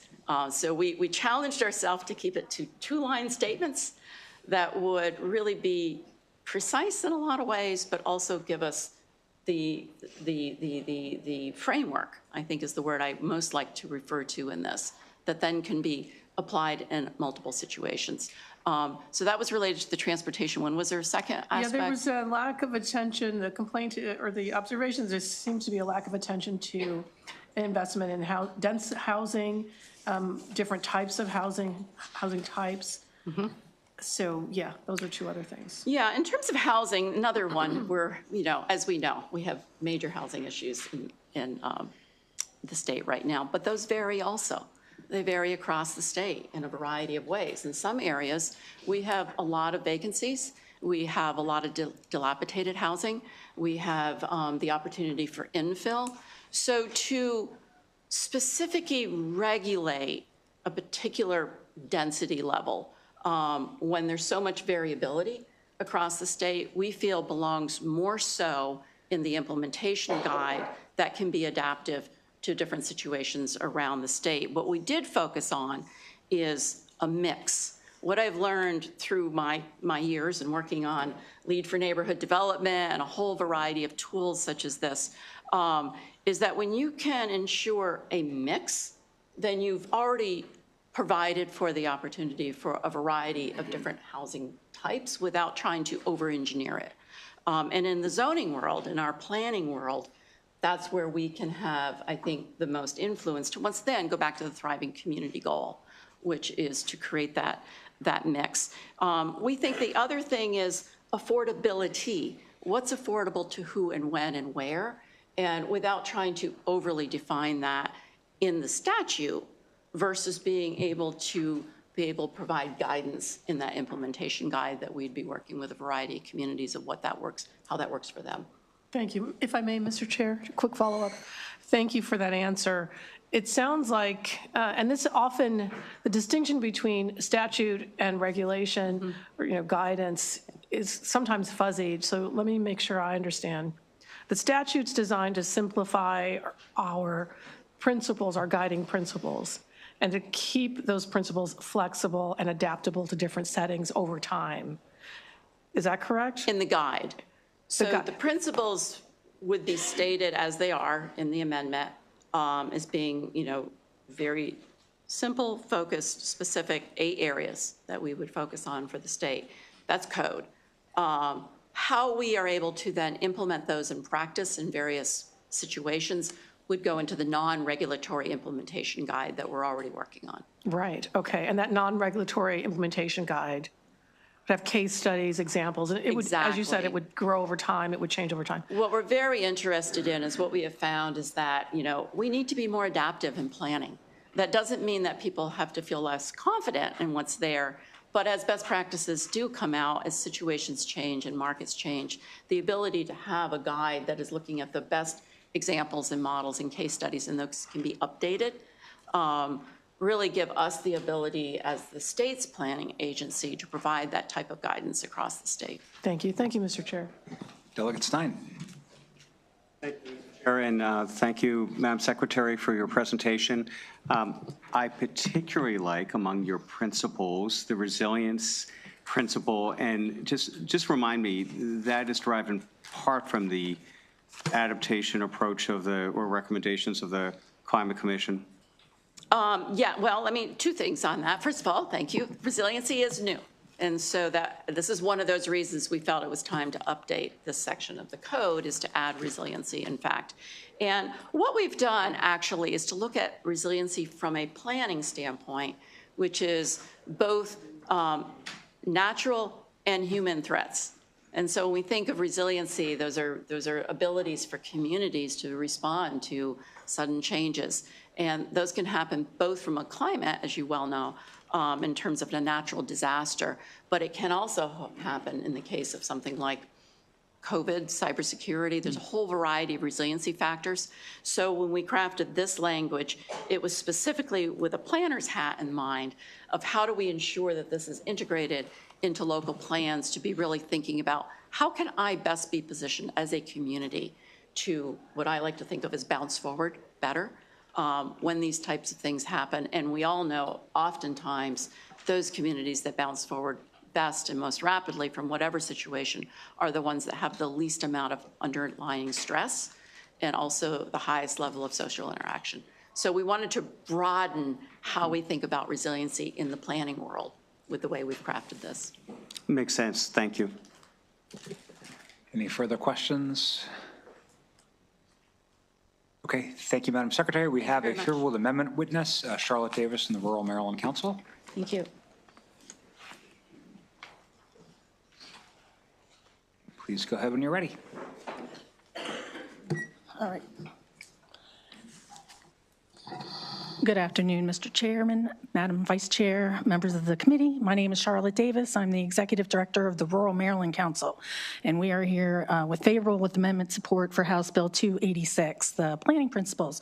We agree with the Secretary related to it's time to update these principles, simplify implementation of our planning principles and these visions. However, we think there are some important concepts that are missing. As you all know, we've adopted a goal to preserve up to 40% of Maryland's lands. So land preservation, land conservation, we think are incredibly important. We have preserved 1.8 million acres, but we need another 600,000 acres to meet that 40% goal. And we think the local planners are the best places, the best people to help us identify those lands that should be preserved for future uses. Under the transportation bullet, we agree with the multimodal approach. For rural, while we don't have a lot of transit, we're relying on our cars, we do think there's an opportunity for enhanced trail networks and to facilitate not only mobility amongst different towns, but also to help promote rural economic development. People come into these areas to use these trails. So we think they're important to be included in the future. And then finally, for the economy bullet, we would say, while we're calling out, adaptive reuse and mixed use, which we agree, we also know there are brownfields all across, riddled throughout the state. We've got abandoned gas stations and then large sites that need to be redeveloped. So we would ask that you include redevelopment. And then just finally, for the rural economy, we hear constantly that the biggest impediment to improve our local rural economies is lack of access to critical infrastructure. And broadband's one of the things that I've been talking about for years. We still have 22,000 households unserved by broadband across the state. So we would ask you to adopt these amendments. There are amendments from our BIDCO. We would also support that approach as well, but ask for your favorable with amendment support of House Bill 286. Thank you. Thank you so much. Are there any questions for Ms. Davis? Okay, thank you so much. That concludes the bill hearing on House Bill 286. We're going to jump down to House Bill 295, Delegate Holmes. You guessed it, real property, condominiums and homeowners associations, governing bodies, and annual meetings.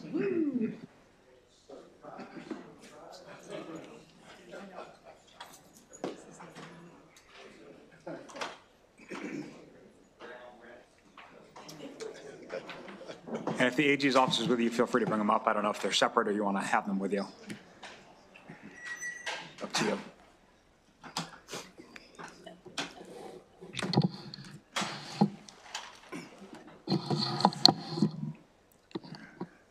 Well, good afternoon, Mr. Chair and Madam Vice Chair, members of the esteemed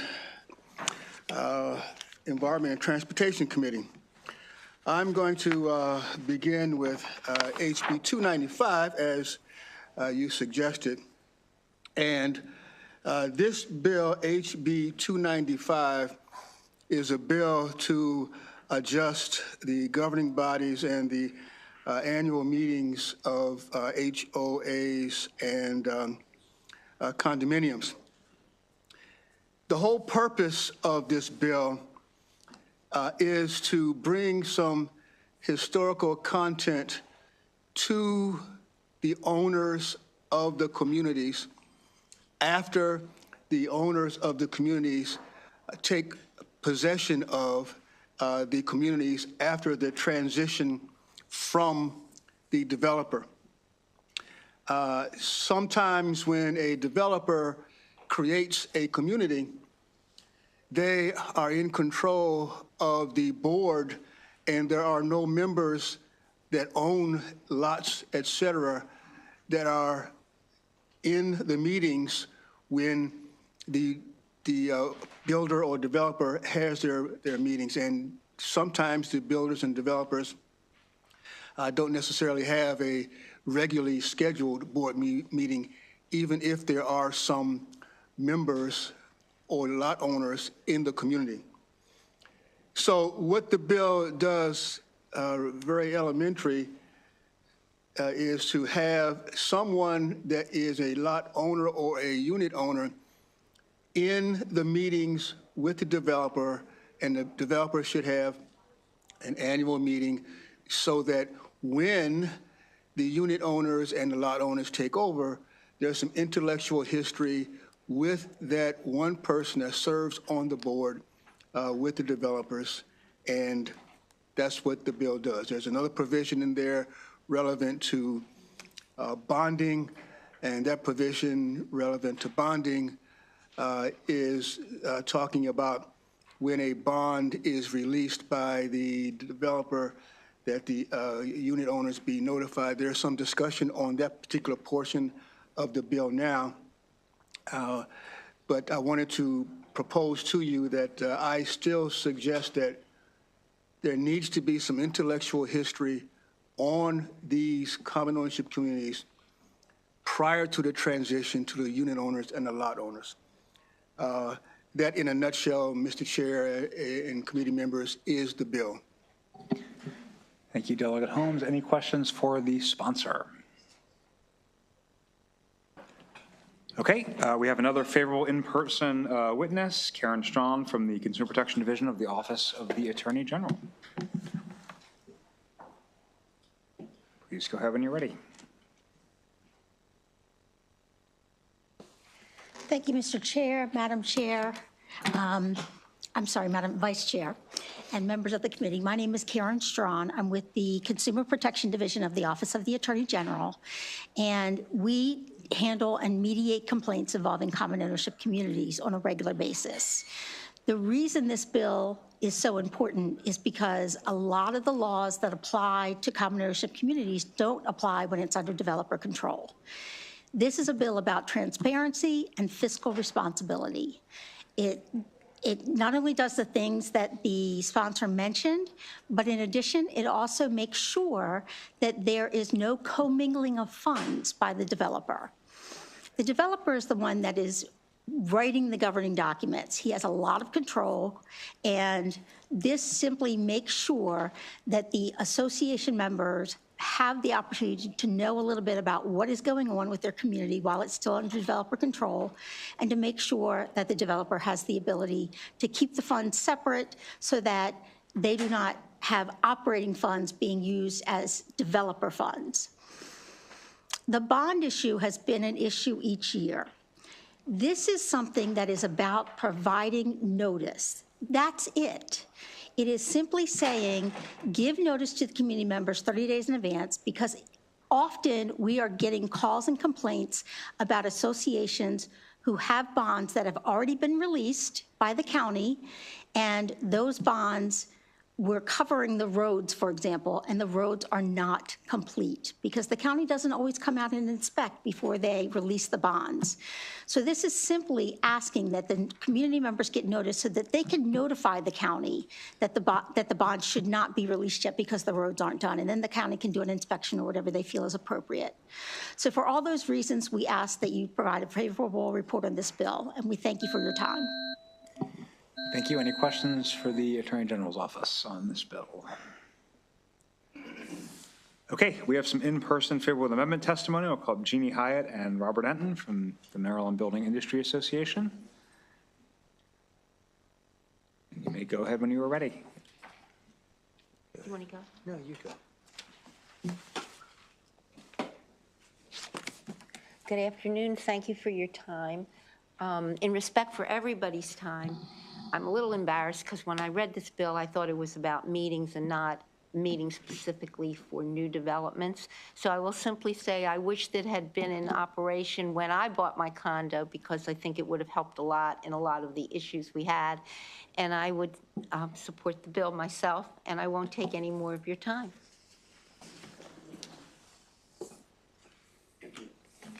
Who wants to bet Mr. Enton is not going to do the same thing? Mr. Chairman, members of the committee, Robert Enton on behalf of the Maryland Building Industry Association. We're favorable with amendments. We went over the sponsors' number of condo association and homeowner association bills with him last week. We have two issues, and this bill was in 2023. Was not in last year. It's back this year. And we had the same issues then, and I think we'll be able to work some language out with the sponsor. Our two concerns dealt with how you calculate the 25% of the units for the threshold. Is it based on the phase, or is it based on the entire all of the phases and all of the units within the development? I think that's something we can work out with the sponsor. Additionally, one of the major objections we've always had is the bonding. You have our written testimony, and these bonds are posted, and they're between the developer and the jurisdiction. That's who the bonds are with. And we just don't really see that having to provide this information to the condo associations and to the owners is really relevant and will do nothing but generate interference with the bonding process. So those are our concerns, and if we help to address those concerns with the sponsor. Thank you. Thank you. Are there any questions? Okay, we have a virtual favorable amendment witness, Steve Horvath from HOA United. Go ahead when you're ready, sir. Good afternoon. Thanks, Chair and members of the committee. HOA United definitely supports this bill with one amendment, and our focus really here is that it's great to make sure that at every meeting of the board, the members can comment. But just like you're hearing comment from me and others today about bills you're considering, you're hearing our comments before you deliberate and make decisions on those. And that's an element that's critically missing across most states in the U.S., even where open meetings exist. The ability to comment, but the ability to comment before the folks who have the ability to take action actually take that action. And Arizona is really the best example of a state that's made sure that owners can do that. We're actually doing that this year in Washington State. We have a bill that we sponsored that's moving forward, and we would encourage you to update that portion of the statute to make sure that those comments can be heard and also have a reasonable minimum time frame. You're providing me 2 minutes to speak to you, not 15 seconds, because 15 seconds would be unreasonable. But there's nothing in the statute that says the board can't give every owner 15 seconds to try to get through what they need to say. So we just ask you to consider those amendments. Thank you very much. Thank you. And I'll note you did it in 1 minute and 17 seconds, so good work. Any questions for this witness? Okay, we have an unfavorable in-person witness, Sarah Taylor from Condo 1 Cross Keys. Is she here? I'm sorry, Dad. I was signed up for this. Fantastic. And is John Becker here? He signed up virtual on this, but in person on another one. Is he here? Okay, then I think that concludes the bill hearing on House Bill 295. We're going to shift gears to Delegate Lehman, House Bill 339, real property, residential rental apartments, air conditioning requirements. If you have a Thank you. I have a panel, three people in person, Zephyr Shaw, Albert Turner, and Aaron Kanishkowitz, and then I have two Zoom witnesses. Great, bring up the in-person.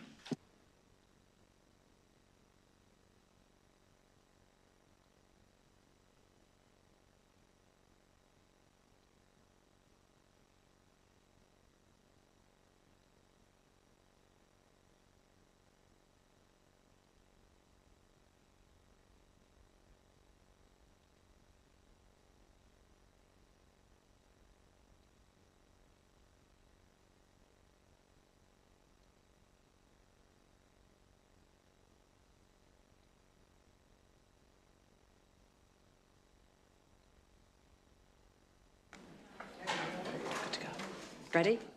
Yes, okay. So good afternoon, Mr. Chair, Madam Vice Chair, and colleagues on the House Environment and Transportation Committee. For the record, I'm Delegate Mary Lehman, and I want to begin by saying that for the first time in 7 years, I am not presenting you a bill on synthetic turf. I am here today to ask your favorable consideration of House Bill 339 to require air conditioning in rental apartments, both new construction and renovated apartment buildings for which we have a new definition. The bill does not currently define the minimum number of units in a single building, but we are open to working with MMHA, the Maryland Realtors, and other stakeholders on that. The Maryland Public Utility article defines apartment complexes as individual buildings with 2 or more units, and HUD's definition under the Fair Housing Act is 4 units or more. So we'll continue to work on that. So the reason for the bill is because climate change is causing Earth's average temperature to rise, and it's leading to much hotter days with less relief even after sunset. According to the National Oceanic and Atmospheric Administration, the 10 hottest years in the historical record all occurred in the last decade. The hottest year on record was 2023. Here at home, according to the Maryland Climate Bulletin, in 2023, there were 45 days in Maryland in which the temperature reached between 90 and 100 degrees, 45 days. Last summer, Baltimore-Washington International Airport recorded 4 consecutive days at or above 100 degrees between July 13th and July 16th. It has simply become too hot in Maryland for residents to live without air conditioning. So some key changes from last year's bill. You may recall I had a bill to address air conditioning in apartments last year. I heard a fair critique that using a threshold temperature for landlords to set cooling systems during the hottest months of the year, which were defined as June 1 to September 30th, was arbitrary. Last year's bill was based on laws that exist in Prince George's and Montgomery counties. I want to emphasize that this bill does not seek to preempt those 2 county laws. This year, the bill takes a more scientific approach, borrowing the American Society of Heating, Refrigerating, and Air Conditioning, or ASHRAE, building standards that use a sliding scale to determine what temperature an indoor space needs for a majority of people to find acceptable. ASHRAE, for those of you who have never heard of the organization, is a well-respected, internationally recognized professional group with more than 50,000 members in 130 nations. My panel and I, which includes a subject matter expert from ASHRAE, will be happy to answer your questions. And Mr. Chairman, I have no doubt that this bill will be fully vetted in greater detail in the Housing and Real Property Subcommittee, and I do look forward to that. So I have a few amendments. Some are clarifying, and others were actually recommended by MMHA. My staff and I have worked through the last summer and fall to craft a bill that we think is understandable, but also based on science. And we are continuing those conversations, and we do remain open to working with all of the stakeholders here today. So one amendment is to the term HVAC. And what we did was break it out to spell out heating, ventilation, air conditioning, and we added the term electrical systems. So there are two reasons for this change. We broke up HVAC into its individual components so that the legislation would not only apply to those buildings that have the comprehensive HVAC systems. For example, if a building has standalone heaters or air conditioning units that aren't part of a comprehensive system, if we use the term HVAC system, it might have left those out. We also added electrical because of building energy performance standards that are required under the Climate Solutions Now Act. Older buildings under that law will be undertaking electrification efforts to come into compliance. So we thought it made sense in this legislation to trigger those when those efforts are taking place. Next, at the request of MMHA, I added ASHRAE's definition of an alteration. Last year's bill referred to that as renovation, so we're using that interchangeably. Alteration is the same as renovation. This addressed MMHA's concern that landlords and building owners might not actually be able to access the ASHRAE standard. The alteration standard we are using is the following: replacing or adding to heating, ventilation, air conditioning, or electrical systems, equipment, or structures. It is not, I'm going to emphasize, it is not routine maintenance, repair, and service of those systems. Also, at the request of MMHA, I included the ASHRAE formula used to calculate the target temperature rather than simply referencing it in the bill. And again, this is to address the concern that landlords and building owners might not actually be able to access the ASHRAE standard.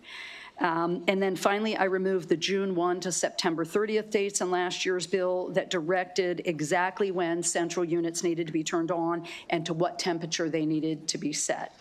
So in closing, this bill is about protecting children, the elderly, and people with health conditions, including heart disease, kidney disease, and asthma. Young children are especially at risk at these higher temperatures. I spoke with Dr. Michael Ichganowski, the chair of Maryland's chapter of the American Academy of Pediatrics, about the bill, and he emphasized that children do not have the ability to maintain a safe body temperature. That system in them is not fully developed. So, for example, if a baby or a toddler is too hot, they cannot take the steps that you and I would all take to move to a cooler part of the house, or in this case, the apartment, or going to get a drink of water.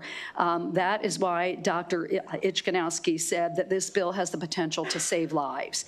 The bill, I think, should be thought of as emergency preparedness. In 2021, there was a significant heat wave in the Pacific Northwest that killed 54 people in the Portland area. Half of Portland's residents have central air conditioning, and an additional 30% have some form of air conditioning. Of the 54 deaths, none of the people had central air, and only 8 had non-central air conditioning. 7 of the 8 had non-functioning air conditioning units. As a state and at the county level, we've already been working to protect people from heat waves with initiatives like cooling centers, but these efforts are simply not enough. A 2024 New York City report said lack of access to home air conditioning is the most important risk factor for heat, stress, death. An emergency response must be coupled with equitable investments in structural interventions. Thank you, and I ask for a favorable report on HB 339. Dr. He's on Zoom. Dr. Sakota's on Zoom. On Zoom, yes. Can we hear from my Zoom witness? Whoever you would like to begin. You don't want us to go back and forth? Okay. Yeah, it doesn't matter. Okay. We were going to start here. Go ahead. I can. Yeah. Chair, members of the committee, Albert Turner of the Public Justice Center, asking for a favorable report for House Bill 339. Currently in Maryland, air conditioning is not considered essential to life, health, and safety under Maryland escrow law, and is not a required feature that landlords must offer tenants. This is dangerous and puts thousands of renters, particularly older adults, tenants with disabilities, and children, unnecessarily at risk, particularly in Baltimore City, which is where the Public Justice Center practices. There's a minimal tree cover and green spaces In that environment, higher temperatures create a deadly situation for those who do not have air conditioning. Because there is no requirement to provide air conditioning generally, approximately 55% of Baltimore households have no guarantee that their homes will protect them from hazardous summer heat. We have left many tenants throughout the state open and exposed to heat-related illnesses and complications. It will ensure, if passage of House Bill 339 will ensure going forward that apartments who are rehabbed or built will have air conditioning. There is precedent for this in Montgomery County, which already requires air conditioning in rental housing units. The building is not a single-family dwelling or on the National Register of Historical Places. I'll leave my time for the rest of my panel, but Public Justice Center comes in favorable for the House Bill 339. All right. Thank you, Vice Chair Boyce, members of the committee. My name is Zafar Shah from Maryland Legal Aid. We represent thousands of tenants each year in housing cases. Currently, we represent 10 renters in a senior building in Baltimore City. They live in a historically redlined area of the city where, on average, temperatures in the summertime are 10 degrees hotter than the rest of the city. So they live in an urban heat zone. I just want to connect what this bill is about to a bill that you successfully passed last session, which was the Tenant Safety Act. On behalf of those 10 clients, we at Maryland Legal Aid filed the first Tenant Safety Act case in Baltimore City at the end of December. And part of that case is about the lack of a functioning HVAC system, not only for heating, but also for cooling. And this case was very successful. We have succeeded in getting the heat turned back on, and it's been on for several weeks. But there's an interesting finding of the judge in Baltimore City. She found that even if we kept the case open into the hotter months of this year, she would not find that lack of air conditioning in this senior building would be a violation of law. She found that we were not entitled to rent escrow and repair of the cooling system because there's no standard for cooling in Baltimore City. And so just as we were just talking about, we do need a standard across the state. We do have standards in Prince George's and Montgomery County, but this bill provides a start. If there were renovations in this building that we're working for under the Tenant Safety Act, and this bill were in effect, the landlord would need to meet the standard in this bill. Thank you. Good afternoon, Chair Corman and members of the committee. My name is Aaron Kanishkui, and I work for Delegate Lehman as the lead staffer for this bill. After feedback from last year, as Delegate Lehman mentioned, it became a priority to come up with a scientifically backed temperature guideline that considered both public health and engineering expertise, which is how we ended up working with ASHRAE. We also met with experts including Dr. Amir Subkota, who was supposed to be on this panel but I think had to leave. He's the chair of the Department of Epidemiology and Biostatistics at the University of Maryland and an expert on the health impact of climate change. We met with Dr. Yunho Wang, a UMD scholar with expertise in the field of air conditioning, Dr. Clifford Mitchell, who's the director of the Maryland Department of Health's Environmental Health Bureau, and Dr. Michael Ichniowski, who's the chair of the Environmental Health and Climate Change Committee at Maryland's chapter of the American Academy of Pediatrics. From all of these meetings, it became clear that a single target temperature like last year's bill had would not be sufficient. The fact is, what's safe for me is different than what's safe for an infant or my 94-year-old grandmother or anyone else in this room. This is why ASHRAE's standard, which is based on over 21,000 scientifically collected data points that account for various health and different conditions and health needs, provides a strong framework for setting guidelines that will protect as many Marylanders as possible. In practice, this may prove to be a more stringent temperature guideline than last year's bill. That's okay. This bill is not about providing comfort. It is a tool to preempt public health crises before they happen. And the data that we have available from ASHRAE suggests that this is the best way to go about it. Heat deaths in the US are more common than deaths from the cold. I was shocked when I learned that. And at that, it's very likely that they're underreported. It's not necessarily possible to tell if someone who died from a heart attack died because that was a heat-induced heart attack or if it had to do with some other condition. So really, this is an issue that's possibly underreported and worse than we even realize. As record-setting heat waves become more and more frequent in Maryland, I cannot stress enough the fact that this legislation has the potential to save lives. Thank you, and I urge a favorable report.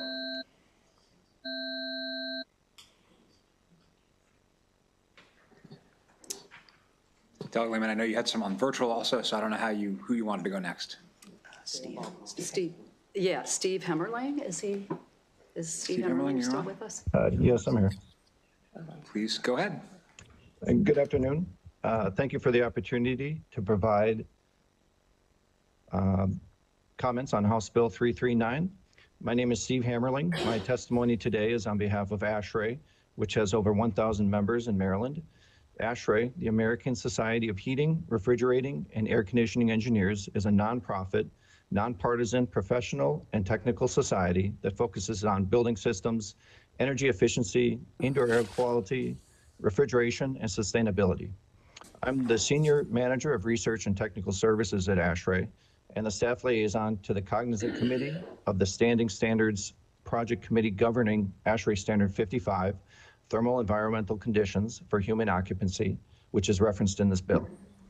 ASHRAE supports the inclusion of Standard 55 in this bill. Standard 55 describes the specific requirements and methods for achieving satisfactory thermal conditions, including temperature and humidity, for the substantial majority of occupants within a space.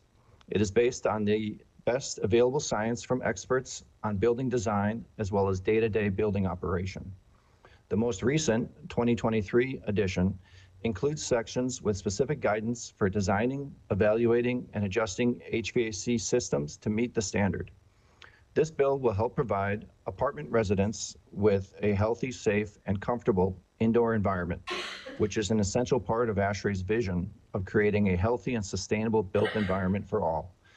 We encourage the committee to vote in favor of HB 339. Thank you for your consideration of ASHRAE's comments. Please note that we have submitted written testimony as well. We welcome your questions and would be happy to provide any additional information as needed. Thank you. And Tim Hong's also on your panel, is that right, Delegate? Dr. Sapkata. Or Amir Sapkata? Yeah, Dr. Sapkata. Amir Sapkata, that's who's on your panel, Delegate? Okay, Amir Sapkata, please go ahead, sir. Right. Thank you, Mr. Chairman and members of the Environment and Transportation Committee. My name is Amir Sapkata. I'm professor at the University of Maryland School of Public Health, and I'm here to testify in favor of House Bill 339. My research focuses on the impact of climate change on human health.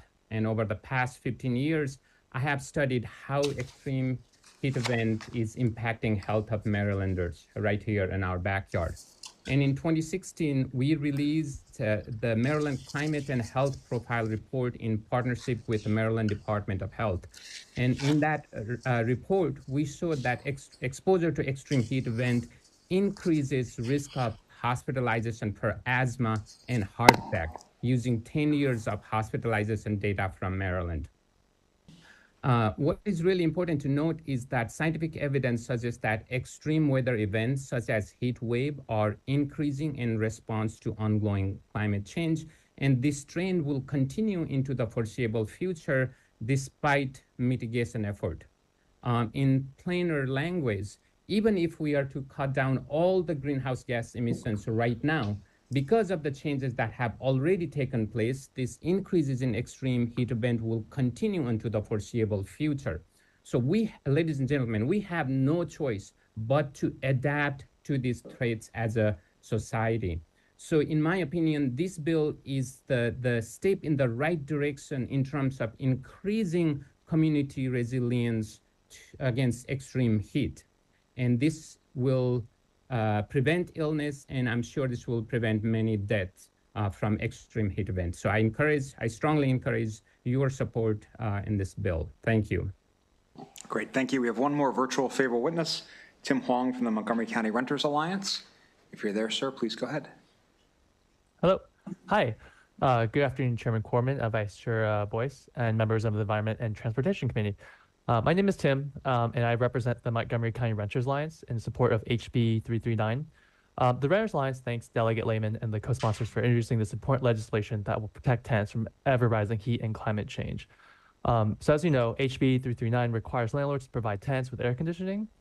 As record-high temperatures become increasingly more common, and on a national level, we pull out of climate accords like the Paris Accord, we need to protect our tenants, many of whom are elderly, disabled, or our children.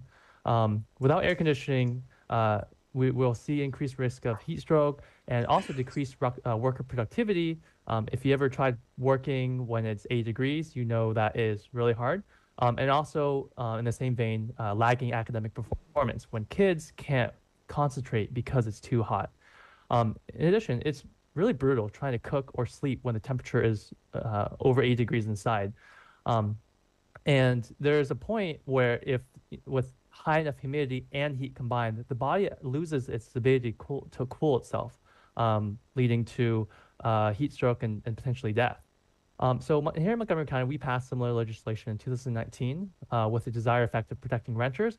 And believe me, whenever an apartment complex loses their air conditioning, we definitely hear it from our tenants. So it's definitely something that impacts many people. And it's not, we need to stop thinking about it as a luxury and more of as an essential need.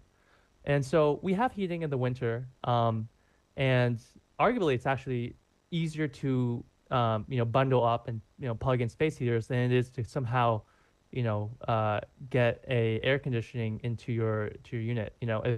Imagine if you were a family and you were dealing with extremely high temperatures in your unit and you didn't have a car. How would you get home and get it cooled? Thank you. We urge a favorable report. Thank you very much. Questions for the sponsor or this panel? Vice Chair Boyce. Thank you, Mr. Chair. Thank you, Delegate Lehman, for bringing this bill back. Help me understand, and I'm not sure who exactly on your panel can help, the ASHRAE standard, ASHRAE standard 55. It is, I think in my notes, based on potentially the height and the number of units of a building that then they create an average temperature of each unit. Is that how it works?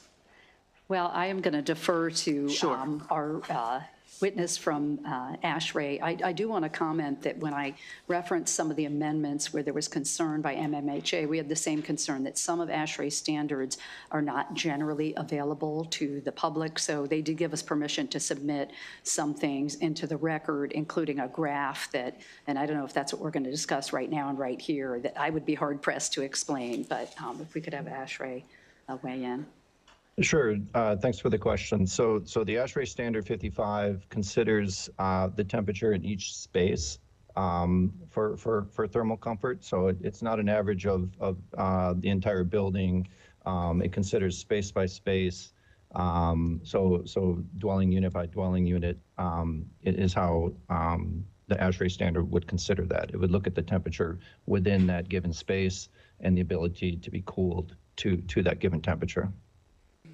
So I guess I'm confused. If I have a building that doesn't currently have AC or requires an individual to produce their own air conditioning unit for the window, is it that someone goes and takes the temperature per unit, or how do you discover the average for each unit?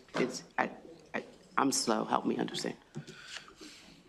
So you would be able to measure the temperature in that space, and I think what's required here is that the piece of equipment installed in that space needs to be capable of providing that temperature, needs to be in good working order, so it needs to be capable of that to start, but then it needs to actually be able to achieve that condition as well.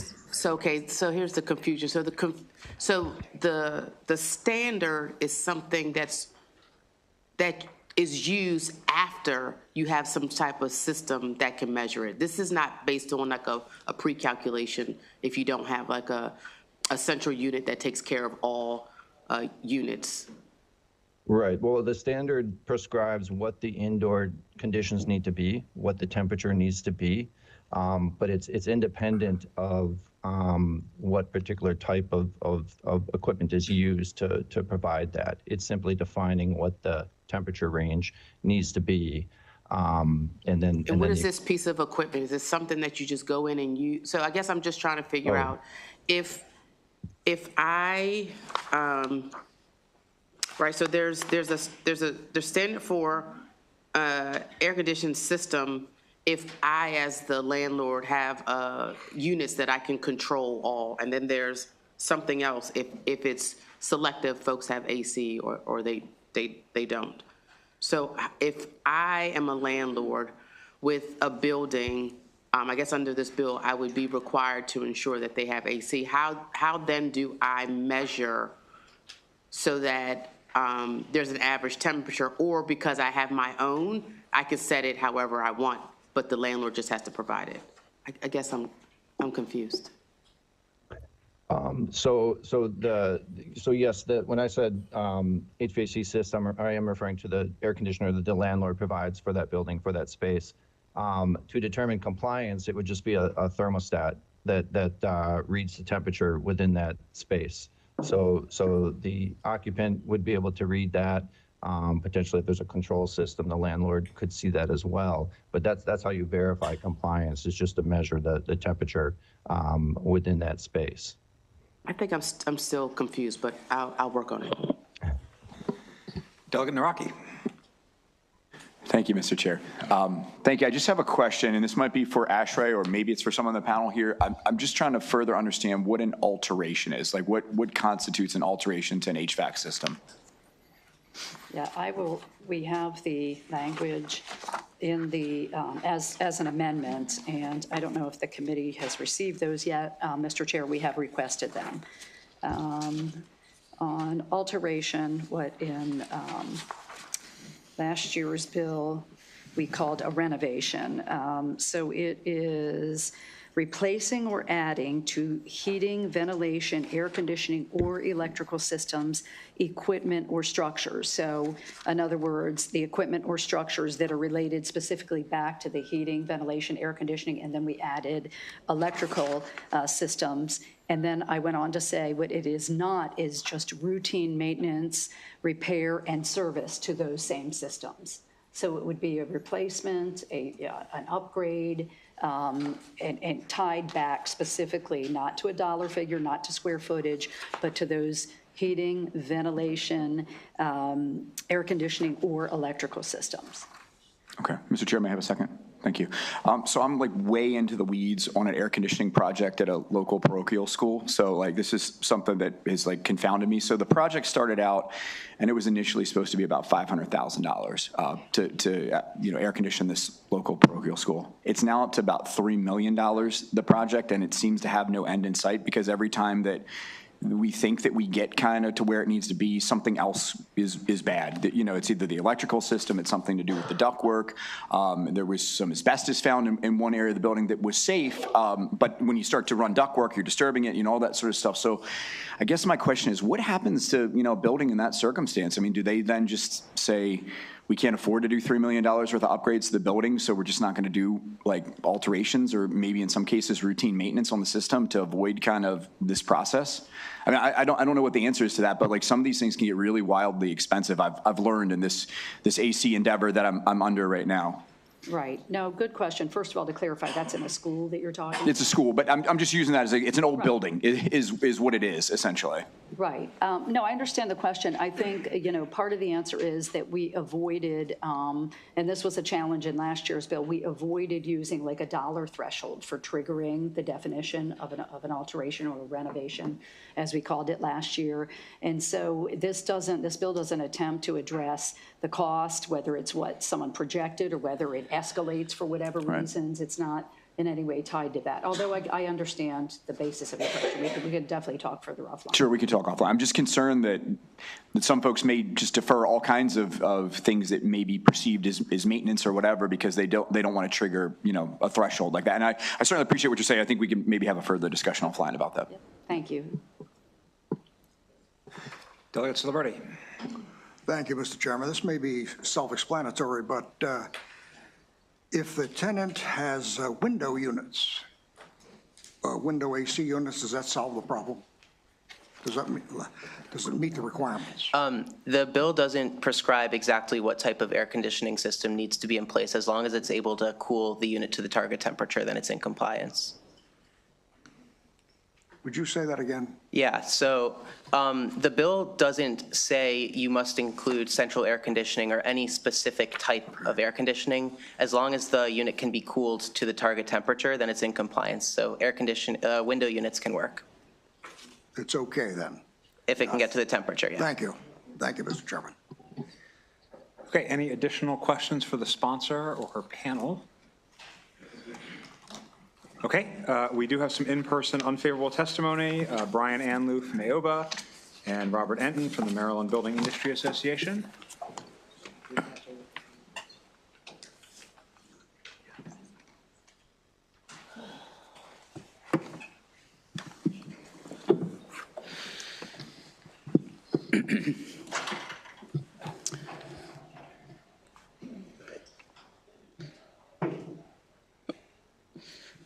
Good afternoon, Mr. Chair, Madam Vice Chair, members of the committee. Brian Anlou with the Apartment and Office Building Association. Couldn't help myself but be in front of this body. You heard, based on the conversation that the Vice Chair had with the ASHRAE representative, the ASHRAE is incredibly complicated to understand. It's primarily used by AOBA members and large building owners to design, build, and maintain systems. And it's supposed to help understand comfort based on a number of different measurements. Things like temperature, humidity, even clothing can impact your comfort level in a setting. And so I'm just not sure that using ASHRAE in this manner really makes the most sense. And respectfully, I hadn't seen the amendments prior to mentioning them, so I can't comment on those, but I will just say that if you look at the excerpt that we provided from ASHRAE 55, the temperature thresholds that they're using from that standard, it outlines it clearly in the standard that they're intended to be used in naturally conditioned spaces, that is, spaces that are not mechanically cooled by HVAC or other means. And those temperature thresholds, the 90% threshold in particular, is provided for informational purposes only. It's not really supposed to be used in this manner. That's largely why we oppose it. If you look at building code definitions and when they trigger like level 2 alterations and things like that, it's usually based on a square footage basis or in some cases based on the value of the building. I'm just not sure that even with the amended alteration language that really captures our concerns with this. And then lastly, I'll just say, you did hear Montgomery County and also Prince George's County have local air conditioning requirements. We think that this is really a local issue because local government is the one that does building code enforcement, not the state. And so for that reason, I respectfully urge an unfavorable report. So, Mr. Anlou, I'm still relatively new here. Most of your buildings are in Montgomery and Prince George's, aren't they, that you represent in Maryland? In Maryland, yes. All of the buildings that I represent at EOBA are in Montgomery and Prince George's County, yes. Okay, so, and I heard this bill has no effect on the Montgomery and Prince George's standard. Is that not your understanding? Well, it would potentially, and I'd have to review the amendments, it would potentially set a stricter standard than what Montgomery and Prince George's County currently have. So this bill applies statewide. It doesn't say if you have a local ordinance that already requires air conditioning that you're exempt. This would be a statewide bill, and it's arguably, so it could be interpreted as being stricter. Great, thank you. So your concern is that you can live with the Montgomery and Prince George's because you already are, but this might make you have to do more than what's already being done in Montgomery and Prince George's? That's exactly right, Mr. Chair, and we've expressed that to the sponsor previously that, I think if she wants to use the local ordinances as a model statewide, we'd be happy to work with the sponsor on that specifically and figure out a way to craft this in a way that makes sense statewide. But yeah, I mean, we are already living with the standards in Montgomery and Prince George's counties. Okay, thank you. Mr. Enton, sorry to go before you, but please go ahead. Thank you very much, Mr. Chairman, members of the committee. Robert Enton on behalf of the Maryland Building Industry Association. You have our written testimony. I want to point out that it says opposition to House Bill 330. It should have said 339. So I hope you have it in your packet. I guess our concern is, until I saw this, and I want to apologize to the sponsor. We discussed this bill at length yesterday in our Government Relations Committee meeting because we were trying to get information on it, and I apologize for not reaching out to you before the hearing today. I'd never heard of ASHRAE before. I've represented the builders for a long, long time. And one of the concerns I think that we have is to go with this ASHRAE standard. Then you're by statute, you're locking into whatever they come up with for the standard, period. That's it.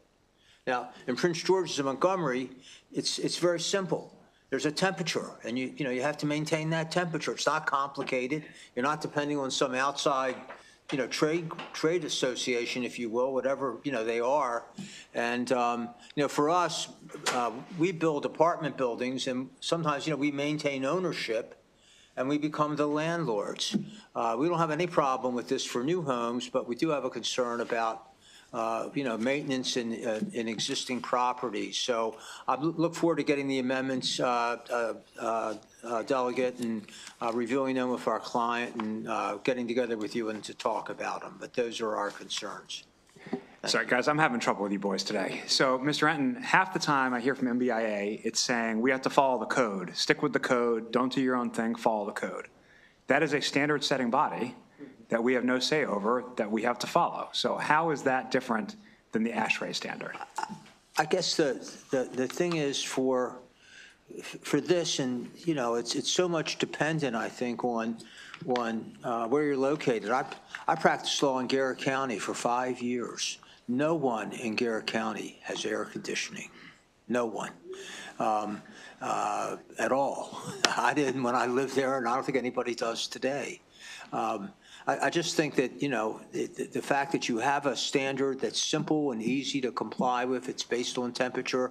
If you wanted to, I think, adopt a more simple standard to have statewide, that would be one thing, and maybe there ought to be some language that has a process based on where, what county you're in, that's all. But once again, I haven't seen the amendments, Mr. Chairman, and I have no idea what they do, and hopefully they address some of these concerns, and we're happy to work with the sponsor on them. If I may, Mr. Chair, I would just say that the ASHRAE standards are revised every 3 to 6 years. And so what you're essentially creating is a scenario where you're enshrining in state law a moving target. And yeah, Brian, that's how the building code works. No, An MBIA is in my office every other day saying, stick with the building code, stick with the building code. But that's specific to existing buildings. Let's move on. Delegate Stewart. Thanks, Mr. Chair. I think I had the most obvious clarifying question of all time for both of you. Would you support the bill, yes or no, if we changed it from the ASHRAE to the 80-degree temperature standard that Montgomery County uses? Well, I don't make the decision, Delegate. I would certainly have, certainly, okay. I think my client is comfortable with the standard in Prince George's and Montgomery. Okay, that's helpful. AOBA would support that bill. I would just, if I may, there are the components of the Montgomery County law that we would like to see included. I mean, again, if you're just copying the text, we're sort of, there's additional flexibility in the local code is what I'm suggesting. Okay, that's helpful from both of you. Appreciate it. Delegate Lehman. Thank you. To AOBA, isn't it true that you opposed my legislation last year when it was based on Prince George's and Montgomery County laws? Last year, the temperature threshold was 75 degrees. It didn't quite align with the Montgomery and Prince George's County laws. Isn't it true that you also opposed the definition of a renovation? That was at the heart of your opposition. Isn't that true? I think there was disagreement in what constitutes a renovation. Sure, but yes, again, happy to work with you on how to get those right. Again, I would say that there's additional flexibility in the local codes that I think the previous year's bill was missing. And then one other question, Mr. Chair, which is, do either of the witnesses realize that local governments periodically adopt ASHRAE standards as they are updated? I had never heard of ASHRAE either until I was on the Prince George's County Council, and every 3 or 4 years we would adopt their new building standards. So do you recognize or did you know that they are widely accepted and understood at the local level? I do, and that's sort of what I was getting at. It typically applies primarily to new construction, and then it applies to existing buildings if there is a trigger for that. And that's where you get into the level of alteration based on actual building codes and number of disturbance. That's what I am also borrowing from them, is their definition of alteration. Thank you, Mr. Chair. Okay. Thanks, guys. We have informational virtual testimony from John Lopez from the National Sleep Foundation.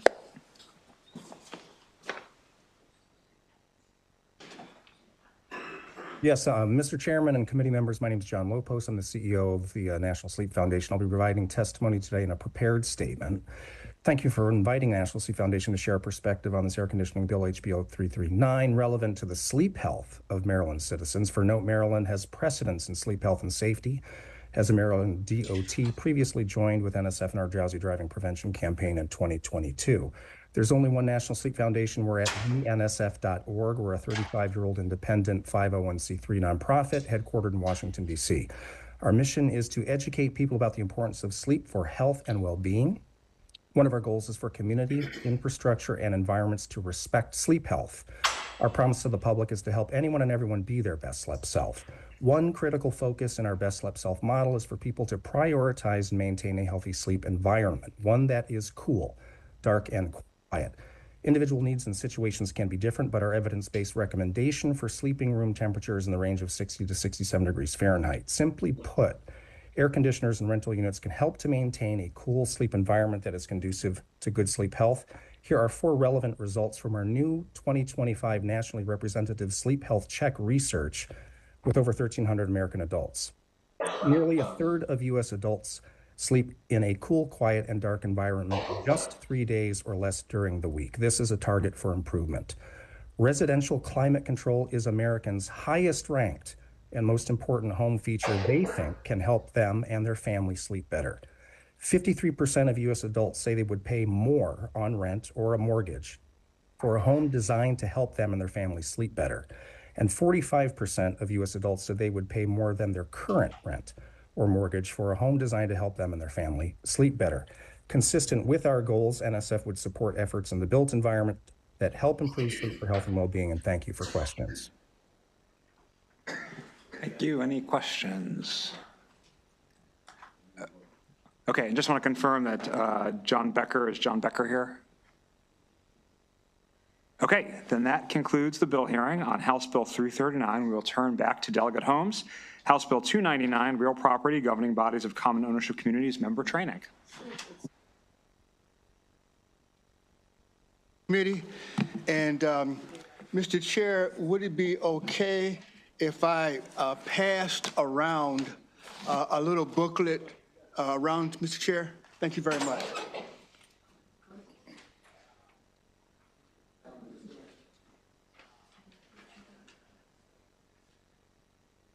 And I want to explain, Mr. Chair and members of this committee, why I did not include in my presentation the booklet that is being passed around. It is a copyrighted document that is part of training that is offered in Montgomery County. And I just wanted the committee members to see what is included in the training that is offered by the CCOC in Montgomery County. You will see in that booklet, Mr. Chair and members of the committee, that there is significant discussion in reference to items that board members should know as they are governing their associations and their communities. In that training manual are issues related to understanding the Maryland Homeowners Association Act, rules and responsibilities as common ownership community governing bodies, the fiduciary duties, responsible governance policies, legal structures and guidelines, revenues and audits, meeting procedures and requirements, handling disputes, insurance and bonding, which can be hugely complicated, ladies and gentlemen, community maintenance, record keeping, and local and state and local governing bodies. That document that is being passed around, as I indicated, is part of training that is currently being offered. Some of the testimony that you will see in opposition of this bill, the governing body's member training, some of the testimony in opposition to this is stating that the cost of this training is too expensive. Ladies and gentlemen, there are 2 jurisdictions where training can be offered to anyone for the asking for free. Montgomery County and Prince George's County both offer this training, which includes all of the items and the topics that I discussed for free. The training in Montgomery County is offered on the 2nd Saturday and the 4th Sunday of each month. And every month. The speculation, the criteria, though, is that there must be at least 6 persons signed up for it. Otherwise, they have those who have signed up for it take the next training time period. Prince George's County training is free as well, and it is offered on a website. You can do it on your own, take care of it on your own time frame. It is also interesting to look at some of the testimony on other bills that are being presented today later. And some of the testimony on other bills suggests that the other bills that I'm proposing should be more relevant to training, which is what this is. So even in their opposition, they still talk in preference of training. And that's what this is. The other types of issues that some offer is that members, mostly of board of directors, are professionals in other types of businesses. And they have professional standards, so they know what they're doing. I would offer to you, ladies and gentlemen, that although some of those persons are well-established and high-ranking professionals in their occupation, they still may not have the expertise in insurance and bonding, for example. And therefore, if they are the ones that are handling millions of dollars for their community, they need to understand this education process, Mr. Chair. And in a nutshell, Mr. Chair, that is what this bill does. Training, I think, is something that's necessary. If we have training, I think most of our problems throughout the state can be alleviated. You don't know what you don't know. And training is something that I think everyone who takes the responsibility should have this training, Mr. Chair, and members of the committee. And with that, I will yield. Thank you so much. Delegate Foley. Thank you, Mr. Chair, and thank you. Sorry, 1 second, Delegate. Can you light Delegate Foley's mic, please? Thank you.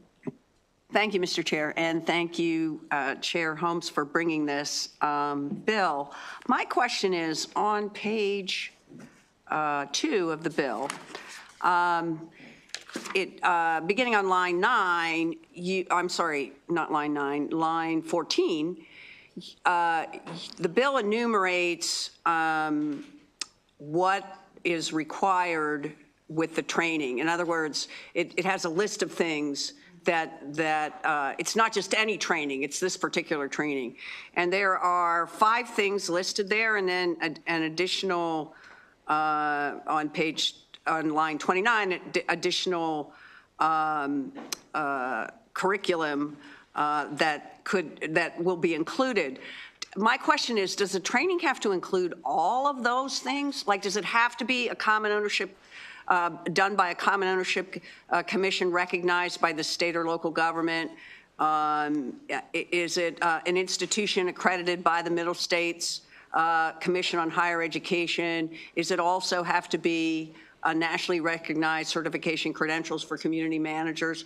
Or are those ors? Or is it all of the above, or just one of those, or a couple of those? Line 26, at the end of line 26, after the semicolon, or. So that applies to that whole list, or just after number 4? That applies to the entire list. Okay, so those are just any one of those criteria. If any one of those criteria is met, that would fulfill the training requirement, the course requirement for training. That is the intent. Okay, thank you. Any additional questions for the sponsor? Okay, thank you, Delegate. We have a couple of in-person favorable with amendment, Jeannie Hyatt and Robert Enton, Maryland Building Industry Association.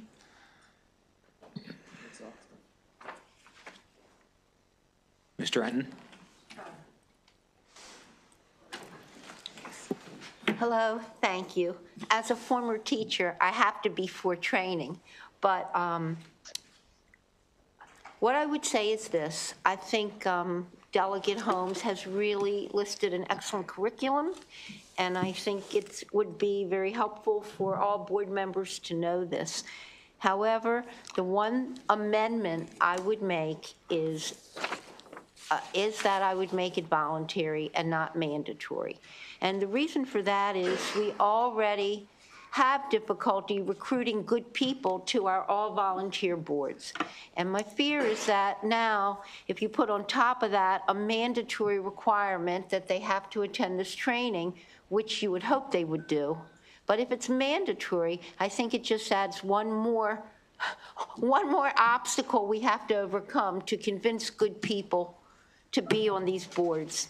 So that would be my only suggestion. Other than that, I think it would really help a lot of people if it were voluntary and not mandatory. Thank you. Mr. Enton.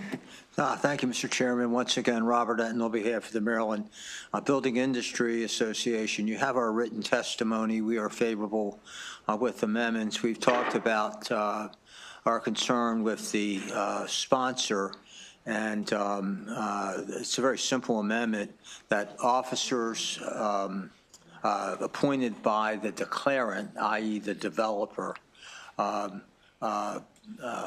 should be exempt from the training requirement. And I think that's something that, this is intended to make sure that, citizens that aren't involved in this, development of condominiums and homeowners associations for a living, that's what they do. The declarant has directors, members on the board until it transitions over to the owners. So I think that would be our amendment, would just be to remove that requirement for the officers that are named by the declarant. Great, thank you. Delegate Tarasi, you have a question?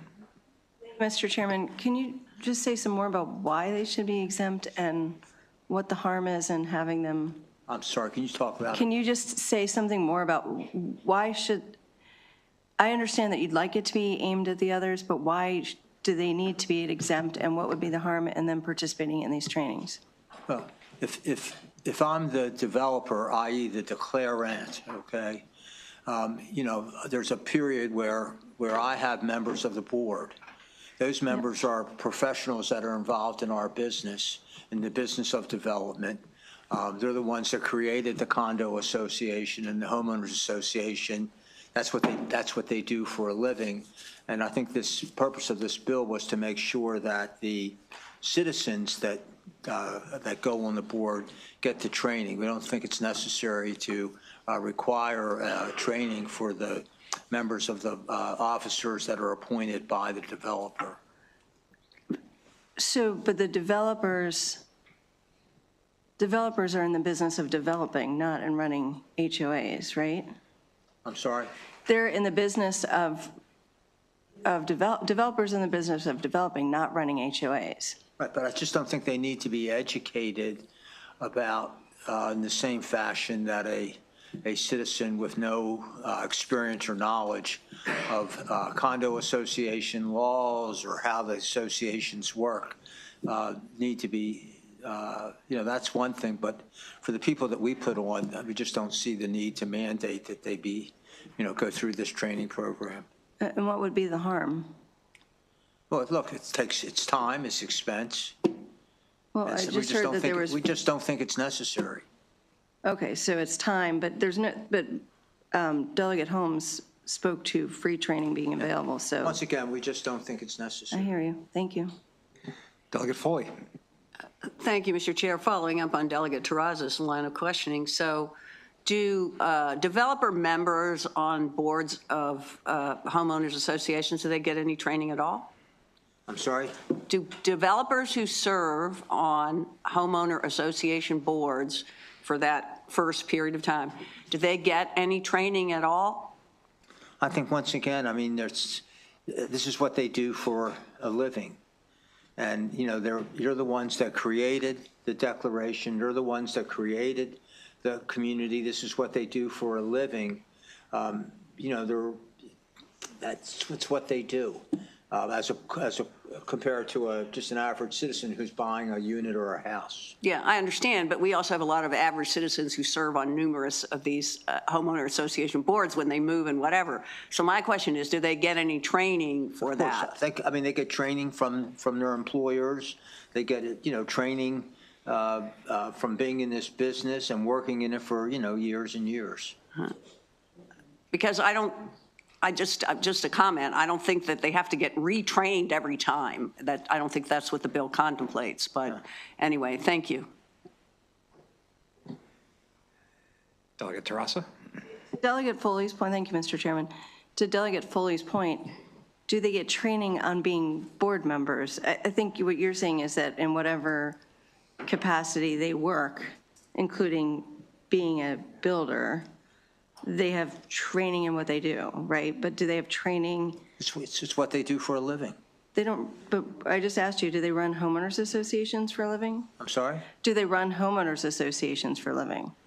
You know, I think that they own all the homes until they're sold. I mean, they create the HOA. They create the condo association. This is what they do. So do the builders or the attorneys write the builders and their counsel.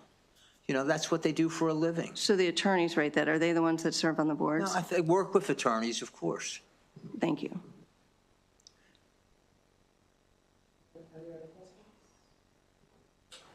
Thank you, Mr. Evans, for your testimony. I think we now have I think it's a virtual favorable with the amendments. Steve Horvath.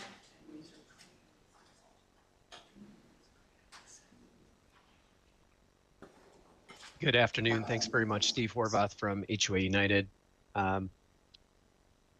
Chair and members of the committee, thanks again for hearing my testimony. I just listening to what you just said, I'd like to read you this quote from Evan McKenzie, probably the foremost authority on community associations over the last 3 decades.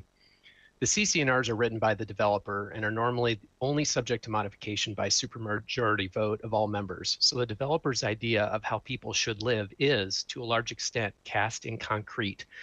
These documents are every bit as enforceable as the laws, charters, and constitutions of public governments, though new owners often fail to recognize that fact. They are the rules of the regime under which ultimately the residents will be living. The documents provide for the election of a board of directors of the association from among the members, so neighbors eventually will be running one another's lives without any minimum requirements of dedicated time, education, experience, or professional competence. The elected directors are responsible for seeing that the dictates of the developer's governing documents are carried out. And I represent to you nothing about that in any way has changed since it was written in 1994.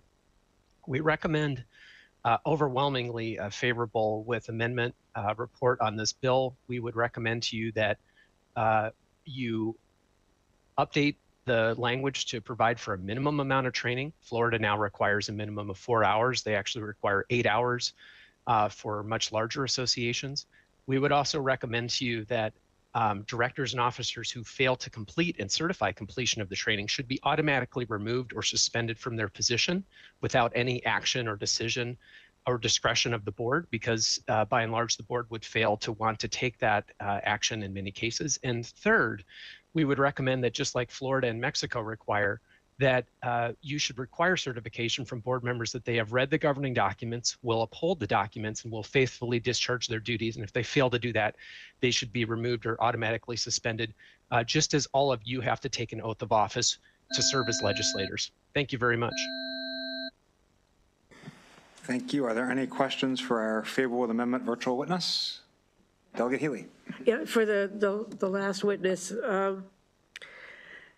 The fact is, I'm glad you mentioned that, you know, we all run for office and we swear to uphold the law. But we don't have to get all this training to do it. I got to tell you, anybody can run for office, and if they can persuade their neighbors to elect them, they get elected, and they can hold the office for whatever term it is. So, why is this different from that? What's interesting is, and again, I would just cite Professor McKenzie and all of his research in this field, is that the institutions of public government have an incredible institutional background. You can draw on, you can have members of the public, you can have experts come and testify before you on all sorts of subject matter. You can draw from the Attorney General's office, from your state agencies to provide information to you. We don't have that. I'm actually on a board of a condominium association. We don't have that power. We can't summon experts to give us information. And in fact, all of the expert information we might receive is something that we agree to pay for, whether that's $100 to $500 an hour. That's how we get our information, other than working with our neighbors. So the effect of me being on a board and having the power to upend my neighbors' lives because their most important, most expensive asset, the home that they own, is suddenly under my control, is completely disparate from the way that you might have a vote or control as a legislator. You have to get all your bills passed through this committee of members. You have then to go through this rigorous process. It doesn't work like that. A board of 5 people vote and the majority wins, and that's the end.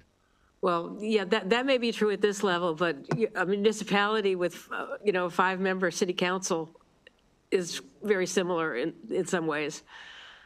And sure, but they would also have, with respect, most city councils have committees. There are public hearings on bills. The bills have to get through that committee successfully. Then they have to be heard again and pass through the full council. Again, it doesn't work like that in an HOA or a condo. It's a much simpler, more streamlined process. And for many things it should be, but there are really important matters that can truly ruin people's lives or improve them based on what that board of folks decide. Thank you very much. Delegate Otto. Thank you, Mr. Chairman. The gentleman here on the screen, you mentioned Jordan and another country.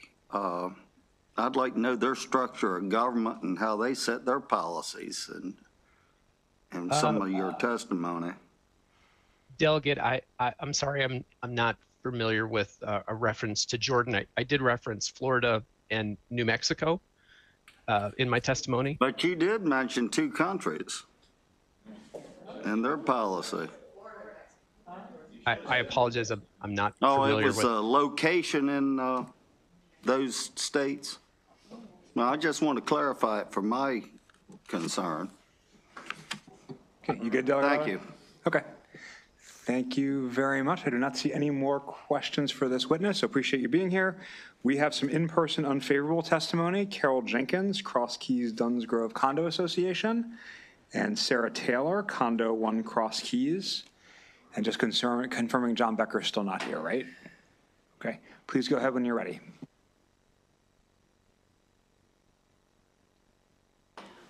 Okay. I want to thank everybody here for the opportunity to speak today. I am Carol Jenkins, and I support training such as been described. I think it's important. At the same time, some of you may not know that the board of directors of a condominium is not a paid entity. Instead, board members serve as volunteers. Over time, fewer and fewer condo owners have stepped up to serve on the board. This Friday, in my world, all nominations are due for our March annual meeting. No one has applied, and 1 current member is retiring.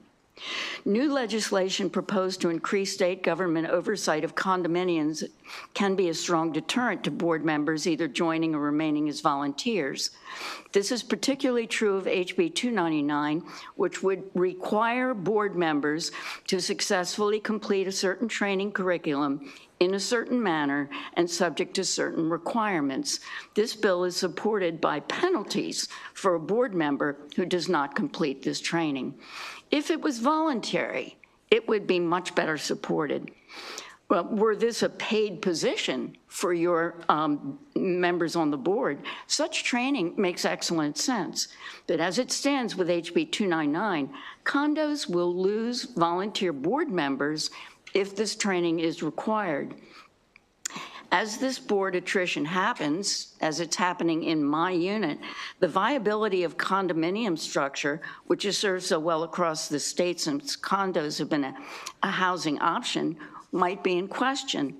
Without volunteer board members, how will condos be run? This is a challenge I face right now. So as a condo owner and volunteer board member, I oppose HB 299. My name is Sarah Taylor, and I'm also in Cross Keys. And because of my job, I'm required to do continuing education every 2 years. So I am in favor of education, but I also feel that there are a lot of checks and balances already in place. For instance, there's the Maryland Condominium Act, which clearly outlines our duties as board members. We have the bylaws that everybody gets when they buy their condo, which explains the way things will work. We also have property management companies that are trained, that are giving us their input. We also must be part of the Corporate Transparency Act, where they check us out before we can even become board members. And I worry that not only will our asset as condo owners really decrease with all this legislation. I mean, condos are basically communal living. There are several different homeowners getting together to live in an agreeable manner, and there's no legislation on individual homeowners that tells them what they can and can't do. So I just think that we need to be realistic. Why would anyone want to live in a condo? Why would anyone be a condo board member if they have to go for these classes? I think they could be handouts. I think when you get on a board, you could be told what your responsibilities are and what your mission statement should be. But I think demanding education is kind of unrealistic. And I also think a lot of the problems that boards run into are sort of the aberrant thing. Your pipe bursts and it's on the neighbor's property. I mean, there are situations that arise that only a really experienced board member or property management company can advise you how to deal with. They're not something you can learn in 4 hours. Great, thank you so much. We have a question from Vice Chair Boyce. Thank you so much, Mr. Chair. And thank you so much for your testimony, and thank you for supporting essentially training. And so just so I'm clear, I heard you correctly. You were saying that rather than be trained, you have professionals that advise you that are trained, and therefore you don't need training? Well, we do have a whole series of checks and balances. I mean, we're told what to do in the bylaws very specifically, and it takes a very large majority of homeowners to change those bylaws. So they outline, we're told in the Maryland Condominium Act what to do. And so I don't know what going to, I mean, we're being told what to do, on top of which we have more checks and balances with our property management company. We have legal counsel. So I just don't know that we're going to be able to find 5 or 6 or however many people you need to have on a board that are going to submit first to the Corporate Transparency Act. Now they're going to have to be trained. There might be a more informal way that this can be done that accomplishes the same thing without it being something that's audited and monitored. I hear you, and I'm hoping we can figure that out, because I think when we talk about associations and filling boards, there are less and less people coming on board, and I would argue it's because they don't know what to do. They want to be on to a degree, and I'm talking about community associations. I'm talking about, that they want to do it. So I would hope we can find out whatever that middle ground is to figure out how folks do get trained, because I think in the end you'll get more members. Thank you. Any additional questions? Okay, thank you both for being with us. That concludes bill hearing on House Bill 299. We'll now turn to House Bill 303, Delegate Holmes, Rural Property Regulation of Common Ownership Community Managers. Thank you, Mr. Chair and members of the committee. I appreciate the opportunity to be in front of you again. Interestingly enough, the last person to testify against that previous bill offered me some insight in terms of why this next bill is also necessary. As I understand the lady's indication in terms of the lack of training necessary is because they are relying on their community manager. And they're relying on their counsel, the legal counsel. Well, as I understand it, the legal counsel is licensed in the state of Maryland, et cetera. And as you all, as you all have heard from me on numerous years, in order to be a community manager in the state of Maryland, you need one thing. You need a business card that says you're a community manager. And I'm sure that those persons at Staples are trained to do that. Licensing in the state of Maryland includes many different types of occupations. For example, architects, barbers, certified interior designers, certified public accountants, cosmetologists, electricians, foresters, home improvements, heating, air conditioning, ventilation, and refrigeration contracts, individual tax preparers, landscape architects, land surveyors, pilots, plumbers, professional engineers, real estate appraisals, appraisal management companies, and home inspectors, real estate commission, second-hand precious metal object dealers and pawnbrokers, stationary engineers, athletic agents, athletic commission, cemetery oversight, elevator safety renew board, locksmiths, oil and gas land professionals. Need I go on and on?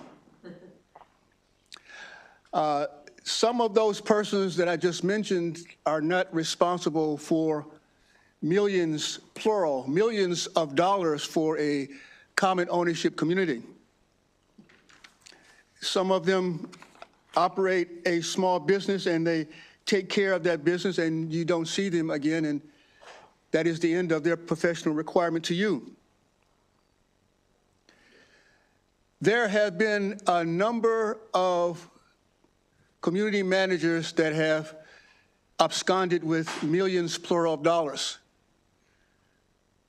There was just recently an indication where a community manager was taken to court, and that community manager stole $2 million from 7 HOAs.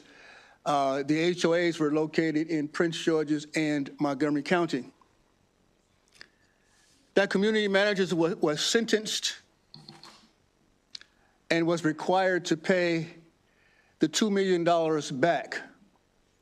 Thus far, as I understand, the gentleman has paid $31,000 back and is now working as an inspector somewhere in the state of Maryland, and is, from what I can gather, has no intention on paying back that money, but he's doing pretty well. In the meantime, those 7 HOAs are suffering. Community managers, in my opinion, need to be licensed like others who have a significant responsibility to those that they do business for. Community managers need to be trained. They need to have some continuing education classes like all the rest of us professionals do. I think it's important for us to really consider this in terms of community manager licensing, because we need some type of mechanism to help protect our citizens.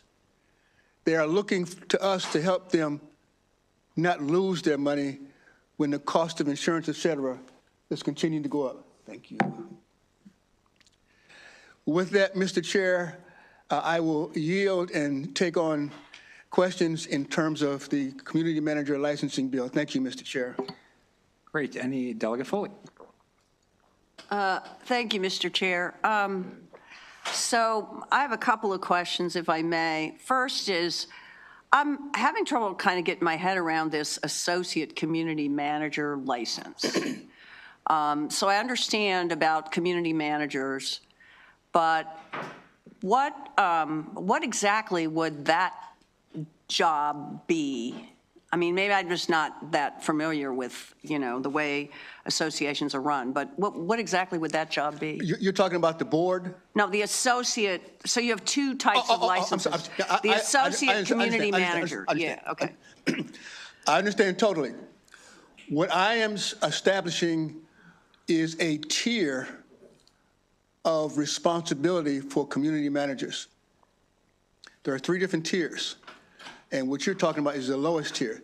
That is a person that just begins to understand the business. And that person is under the tutelage of someone else who has more experience. That's why I've done it that way.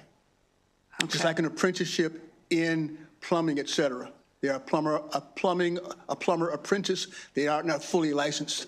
That associate is not fully licensed because they're under the tutelage of someone else. That's why I've done it that way. But would that person be eligible to manage a common ownership community on their own?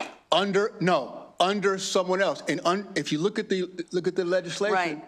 I'm sorry, go ahead. Yeah, so my question is, so you're actually, in the case of that job, you're actually requiring the association to have 2 people doing the job. Is that correct?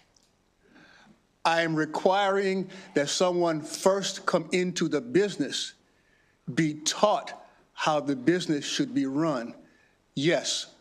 Okay. My second question is, this is quite detailed. I congratulate you on putting all the details in here on how this. A squared plus B squared equals C squared. You were very specific in your specificity, or however you say that. But, so I congratulate you on that. But my question is, I know that there's a termination date for the evaluation of July of 2030.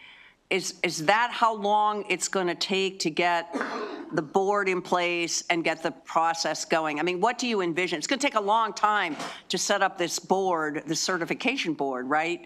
And to develop all these criteria. Is that end date July 1, 2030, or do you anticipate that that'll be done sooner than that?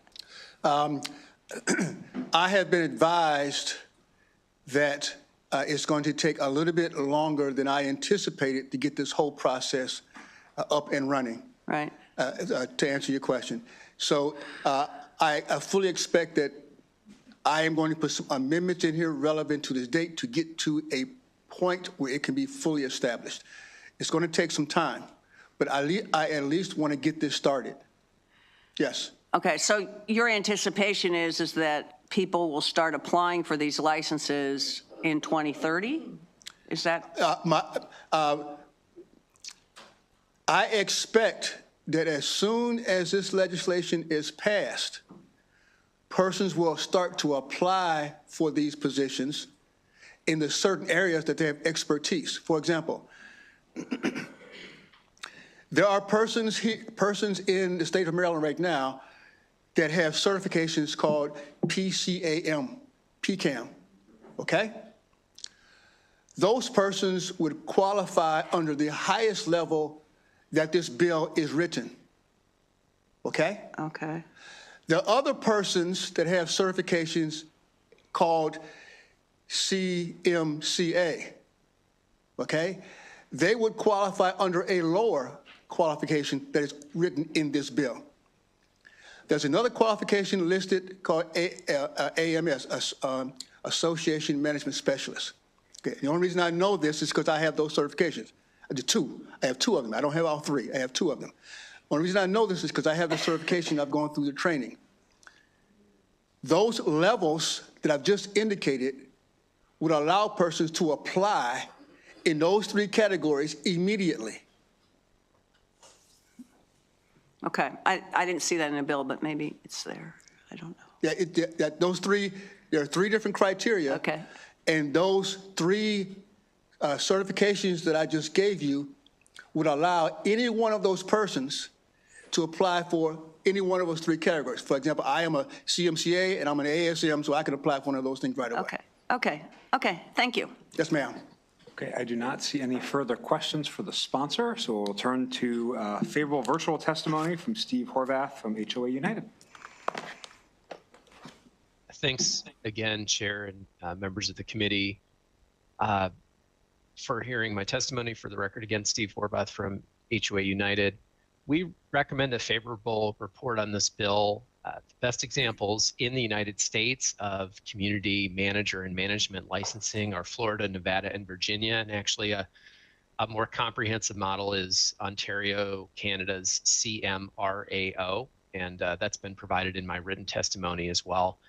Quite simply, homeowner volunteers are, ill-prepared to compensate for the shortcomings of an unregulated business industry. And across the United States, we're talking about an industry where homeowners pay over $100 billion a year in annual assessments. And I'd like to direct your attention to, there was a task force bill that was actually withdrawn. Delegate Holmes was one of the sponsors on the House side. Back in 2006, Maryland commissioned a task force to look at and provide recommendations for condos and HOAs, common ownership communities. And one of the recommendations in 2006, nearly 20 years ago, was that management companies and managers be licensed. I would commend to you that that was a great recommendation from nearly 2 decades ago. And it's probably time that Maryland takes up that recommendation. And I'd like to provide one more quote from Professor McKenzie because he was so good at this. This is from 1994. Despite the mounting evidence that CID private governments, that was what he calls COCs, are overly reliant on owner resources and lacking institutional support, policymakers have favored self-protective steps to insulate public institutions from the risk of loss, rather than bolstering the private governments that pose the risk. There is nothing improper about professionals advancing their interest in areas of the press and through the policy process, but there is an enormous public interest in having a full understanding of what is going on in this privatized realm, and that will never come from private professionals who are making their living solving problems that could be prevented by more enlightened public policies. Thank you very much for hearing my testimony. Thank you very much. Are there any questions for this favorable virtual witness? Okay, we have an unfavorable virtual witness, Brenda Wakefield.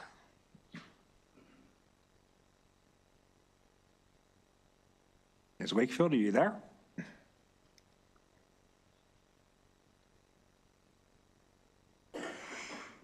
Ms. Wakefield, questions for this favorable virtual witness? Okay, we have an unfavorable virtual witness, Brenda Wakefield. Yes, thank you for having me, Chairman, Vice Chairman, committee members. I appreciate the opportunity to speak today in opposition of House Bill 303, manager licensing, and it's on behalf of Community Association Institute, Maryland Legislative. Witness. You have the hearing on in the background, so if you turn that off and just focus on the Zoom, this will work a lot better, Ms. Wakefield. Chairman, Vice Chairman, committee members. I appreciate Ms. Wakefield, you have the stream of the hearing going at the same time. Manager licensing, and it's on behalf of Community Association Institute, Maryland Legislative. You have the hearing on in the background, so if you turn that off and just focus on the Zoom, this will work a lot better, Ms. Wakefield. Okay. Vice Chairman. Sorry about that. Okay, if I can start again, please, with my minutes. Thank you for the opportunity to provide today's opposition testimony for House Bill 303 manager licensing, and this is on behalf of Community Association Institute's Maryland Legislative Action Committee. So the basis of our opposition is that the proposed requirements create a significant barrier to entry into the community management industry and impose a substantial financial burden on small businesses. Ultimately, these costs are passed on to client associations through increased management fees to cover licensing, bonding, and educational requirements. This conflicts with the Community Association Institute's national public policy and therefore the Maryland Legislative Action Committee opposes this legislation.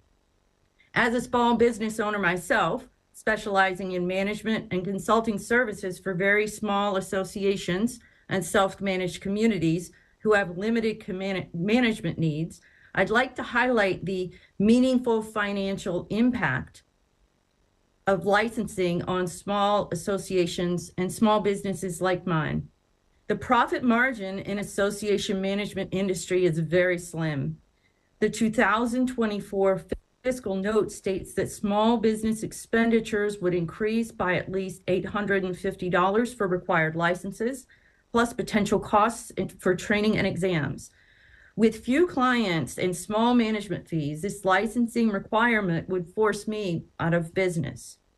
In my previous experience with a large national community management company, all credentialing and licensing was the responsibility of the individual manager. It had no impact on the company. As a company of one, the impact on my small business would be significant. There are owners who are in favor of licensing to raise the standards of managers and provide remedies for illegal acts. They say that it offers a level of... That's your 2 minutes. Thank you. Are there any questions for this witness? Okay, we have an in-person unfavorable witness, Sarah Taylor from Condo 1 Cross Keys, but she's waving me off, so she's not opposed to this bill. I just want to confirm John Becker is not here, right? Okay, that concludes the bill hearing on House Bill 303. We will continue rolling with Delegate Holmes. House Bill 306, Common Ownership Communities, Ombudsman Unit, Governing Documents Database, and Local Commissions. Thank you, Mr. Chair and members of this committee. I am still Delegate Marvin Holmes.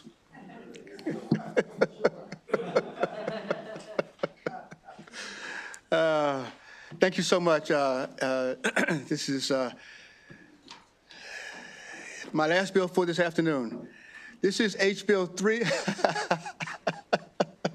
Calm down your enthusiasm. This is HB 306. And ladies and gentlemen, this bill, HB 306, is a bill that is relevant to creating an ombudsman unit for the citizens in the state of Maryland. Currently, and most of you already know this, if you have a question, what did I do? That wasn't me. Okay. So currently, ladies and gentlemen, if you have a question relevant to your common ownership community, you don't have an organization with which you can reach out to get your question answered. You can go to the Attorney General's office and seek mediation, and sometimes that mediation is not agreed to.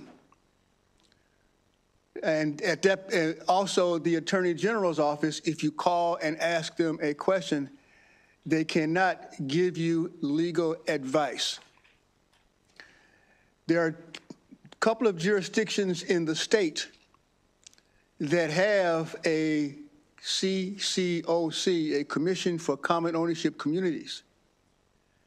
Those two jurisdictions are Prince George's and Montgomery County.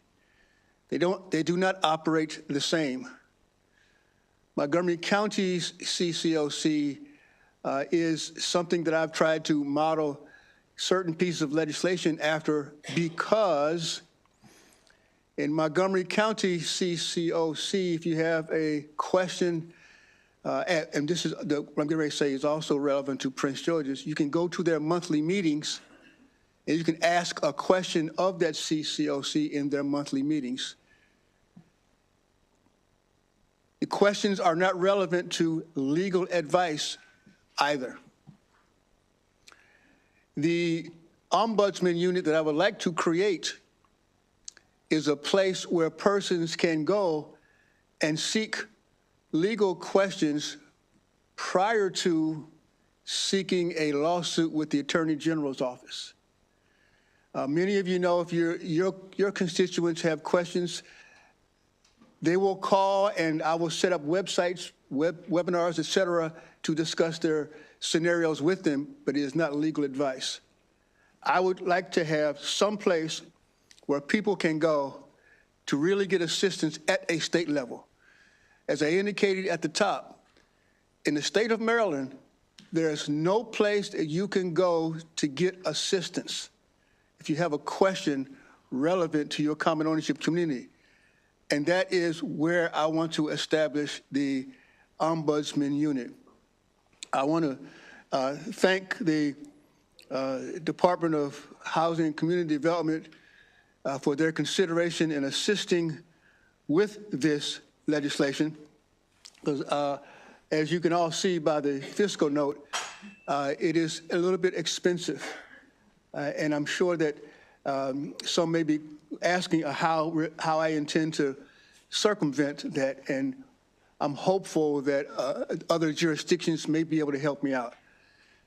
There is a concept that we're putting in place where attorneys can volunteer, and we also have concepts for grants for paralegals to join the organization to gain experience thereof. And where when persons seek advice, they can call the Ombudsman unit to get assistance. Because they indicated at the top, currently there is no state agency where you can go for assistance, Mr. Chair, members of the committee. And that's all I'm trying to solve. At that point, Mr. Chair, I will entertain any questions. Thank you, Delegate Holmes. Any questions for the sponsor, Vice Chair Boyce? Thank you, Delegate Holmes. I see that the city opposes, and I've read this 2 times now, and I'm Who not. opposed it? Baltimore City. Yes. And I'm not sure I understand. I keep. Yes, I'm in agreement with you, Madam Chair. I don't understand the opposition. I do see that they had a couple of questions. One of the questions in their opposition was that I was mandating the CCOCs. That is not correct. The language in the bill specifically stated to establish a CCOC, not to mandate it. I was also surprised that they suggested that the individuals can also sell and leave if they wanted to as well. Yeah, it was weird. Okay, just clarifying. Thank you. Okay, I do not see any further questions for the sponsor, but we know how to find you. We have some other in-person favorable testimony. Jeannie Polhouse and Carol Jenkins. Waving off, okay?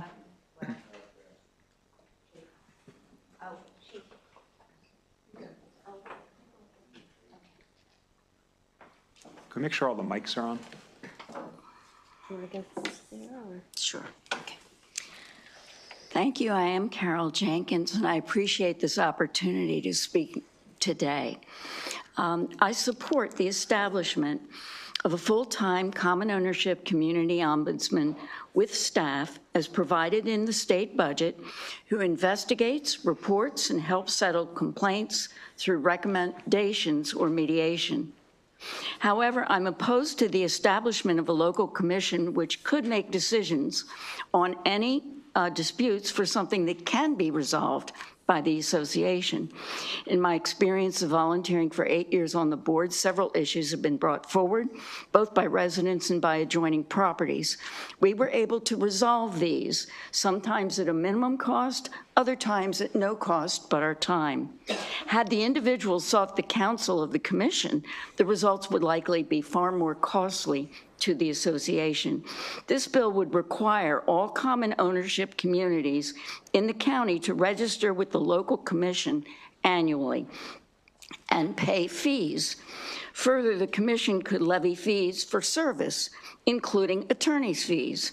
These monies cover the cost of the maintenance of the commission itself, and they are an additional burden to the association. Therefore, while I support HB 306 in establishing a community ombudsman, I feel that some people would very quickly go for advice at their commission engaging perhaps fees for services, fees for attorneys, when in fact the association itself could work in a mediating way and solve the problem. And therefore, I would like an amendment that omits that commission. Thank you.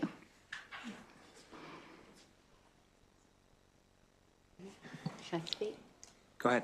Okay. Hello. Thank you for your time. My name is Jean Hyatt. I appreciate the opportunity to speak. I support House Bill 306 with amendments, and I'm going to somewhat echo my friend Carol Jenkins. I love the idea of the ombudsman because it's always helpful to have someone who can be a liaison and assist in solving problems. I notice the bill says this ombudsman would receive and respond to certain complaints.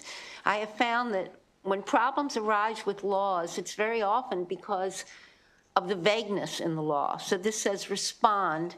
I think the law should, if you decide to do this ombudsman, should talk about what exactly does respond mean? What are the powers? What can this ombudsman do? Can they listen?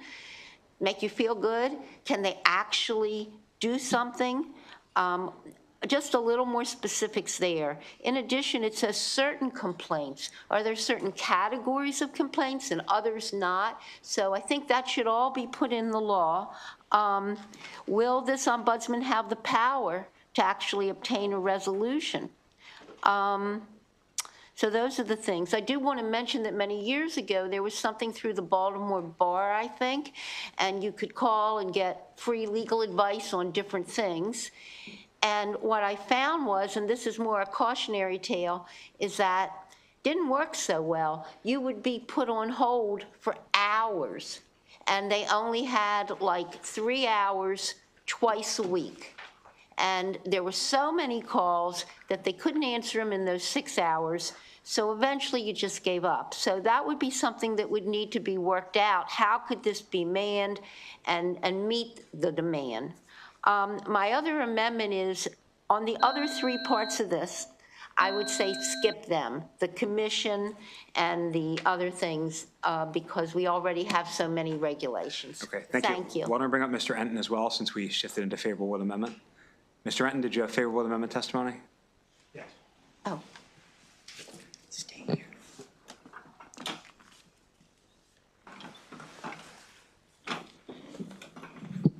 Mr. Chairman, members of the committee, Robert Enton on behalf of the Maryland Building Industry Association. You do have our written testimony. We are favorable with amendments. As I stated before, we had, I thought, a very productive meeting with the bill sponsor last week with the attorneys who represent developers in their dealings, creating these condo association and homeowners associations. We had 3 concerns, and I think it's mostly just clarifying. One concern was that the requirements for common ownership communities to file governing documents with the Department of Housing and Community Development. The homeowners associations already submit documents. We wanted clarification on that. We also felt that the levying of the fines and how often the fines could be imposed was also an issue. And finally, the definition of dispute under the proposed new title, I guess 11C, we thought was too broad. And once again, Delegate Holmes, I think, was receptive to addressing our concerns, and we look forward to continuing to work with him and the members of the Real Property Subcommittee. Thank you. Thank you. Any questions for these witnesses? Okay, we have a couple of virtual witnesses. Favorable, we have Sheila Daniels Henriquez. Are you there? Please go ahead. Can you go? Okay, great. Give me one moment. My name is Sheila Daniels Enriquez. I'm in favor of HB 306. I'm here today as a homeowner of a common ownership community. I'm one of many COC homeowners and board of directors who would love to be updated and have knowledge of laws that pertain to COCs. We all know that knowledge is pertinent for our overall well-being, financial stability, and safety. To the average person who owns or now owns a COC, most have said the covenants, declaration, and especially the bylaws are not clear in most regards.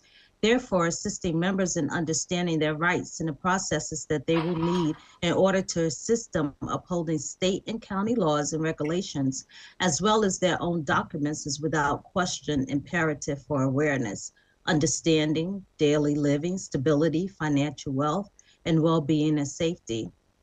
Too often, some board of directors and management companies misrepresent themselves as professionals in their expertise. In doing so, for one example, it causes communities to be sued.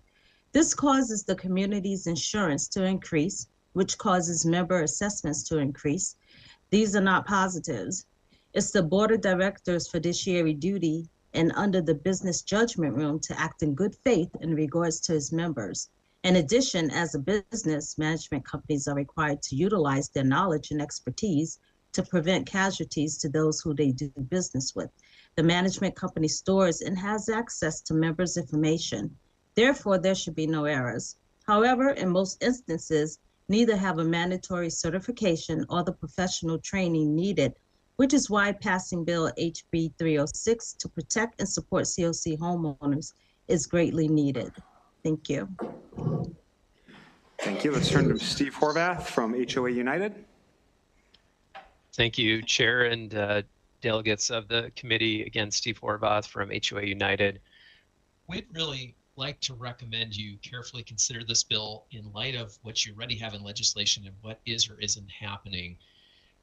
Again, I would direct your attention to the 2006 Maryland Task Force on Common Ownership Communities that recommended an ombudsman. That was in 2006, and it's 2025, and Maryland still doesn't have an ombudsperson. So that says something. Last year, you heard from Karen Strong, and maybe she'll be providing testimony again today, that the Office of the Attorney General does not represent individuals. Yet you have a condo and an HOA statute in 11-130 and 11B-115 that says this. In this section, consumer means an actual or prospective purchaser, lessee, assignee, or recipient of a condominium unit or lot in a development. And then, to the extent that a violation of any provision of this title affects a consumer, that violation shall be within the scope of the enforcement duties and powers of the Division of Consumer Protection of the Office of the Attorney General. If the Attorney General's office isn't going to or isn't resourced to provide the protections that you have enacted for years into law, I would respectfully request that you move forward with this legislation and provide some other avenue to help protect those interests of homeowners. There is nothing out there. And I'd like to just quote a couple more salient things. Heather Gillespie has served as Virginia State's Community Association ombudsperson for many years. She says, in many cases, the threat of public accountability is enough to get condo boards to respond to complaints. And here's from Spencer Hennings, the former Florida community ombudsperson, who also, by the way, said, you have to be wary of creating an ombuds that's a toothless tiger. I think it's quite confusing to have a 120-page condo act filled with laws that there is no enforcement for. I can't tell you how many, probably thousands of times, condo owners throughout the state would call me and say, my association is clearly violating this law. Who do I call? Where do I go? What do I do? And so many times I would have to tell these people, I'm sorry, there is a law and you're right. They're probably violating it based on what you're telling me, but there's no one to enforce this. So hire a lawyer. Good luck. I hope you have $200,000 to spend, because that's what it's going to take to enforce this law. We just ask you to help enact some legislation that provides more protections for owners and their common interest communities. Thank you. Great. Thank you. I believe that concludes the bill hearing on House Bill 306. But colleagues, we're not done yet, because we're going to turn to Delegate Stewart for this day in ENT history.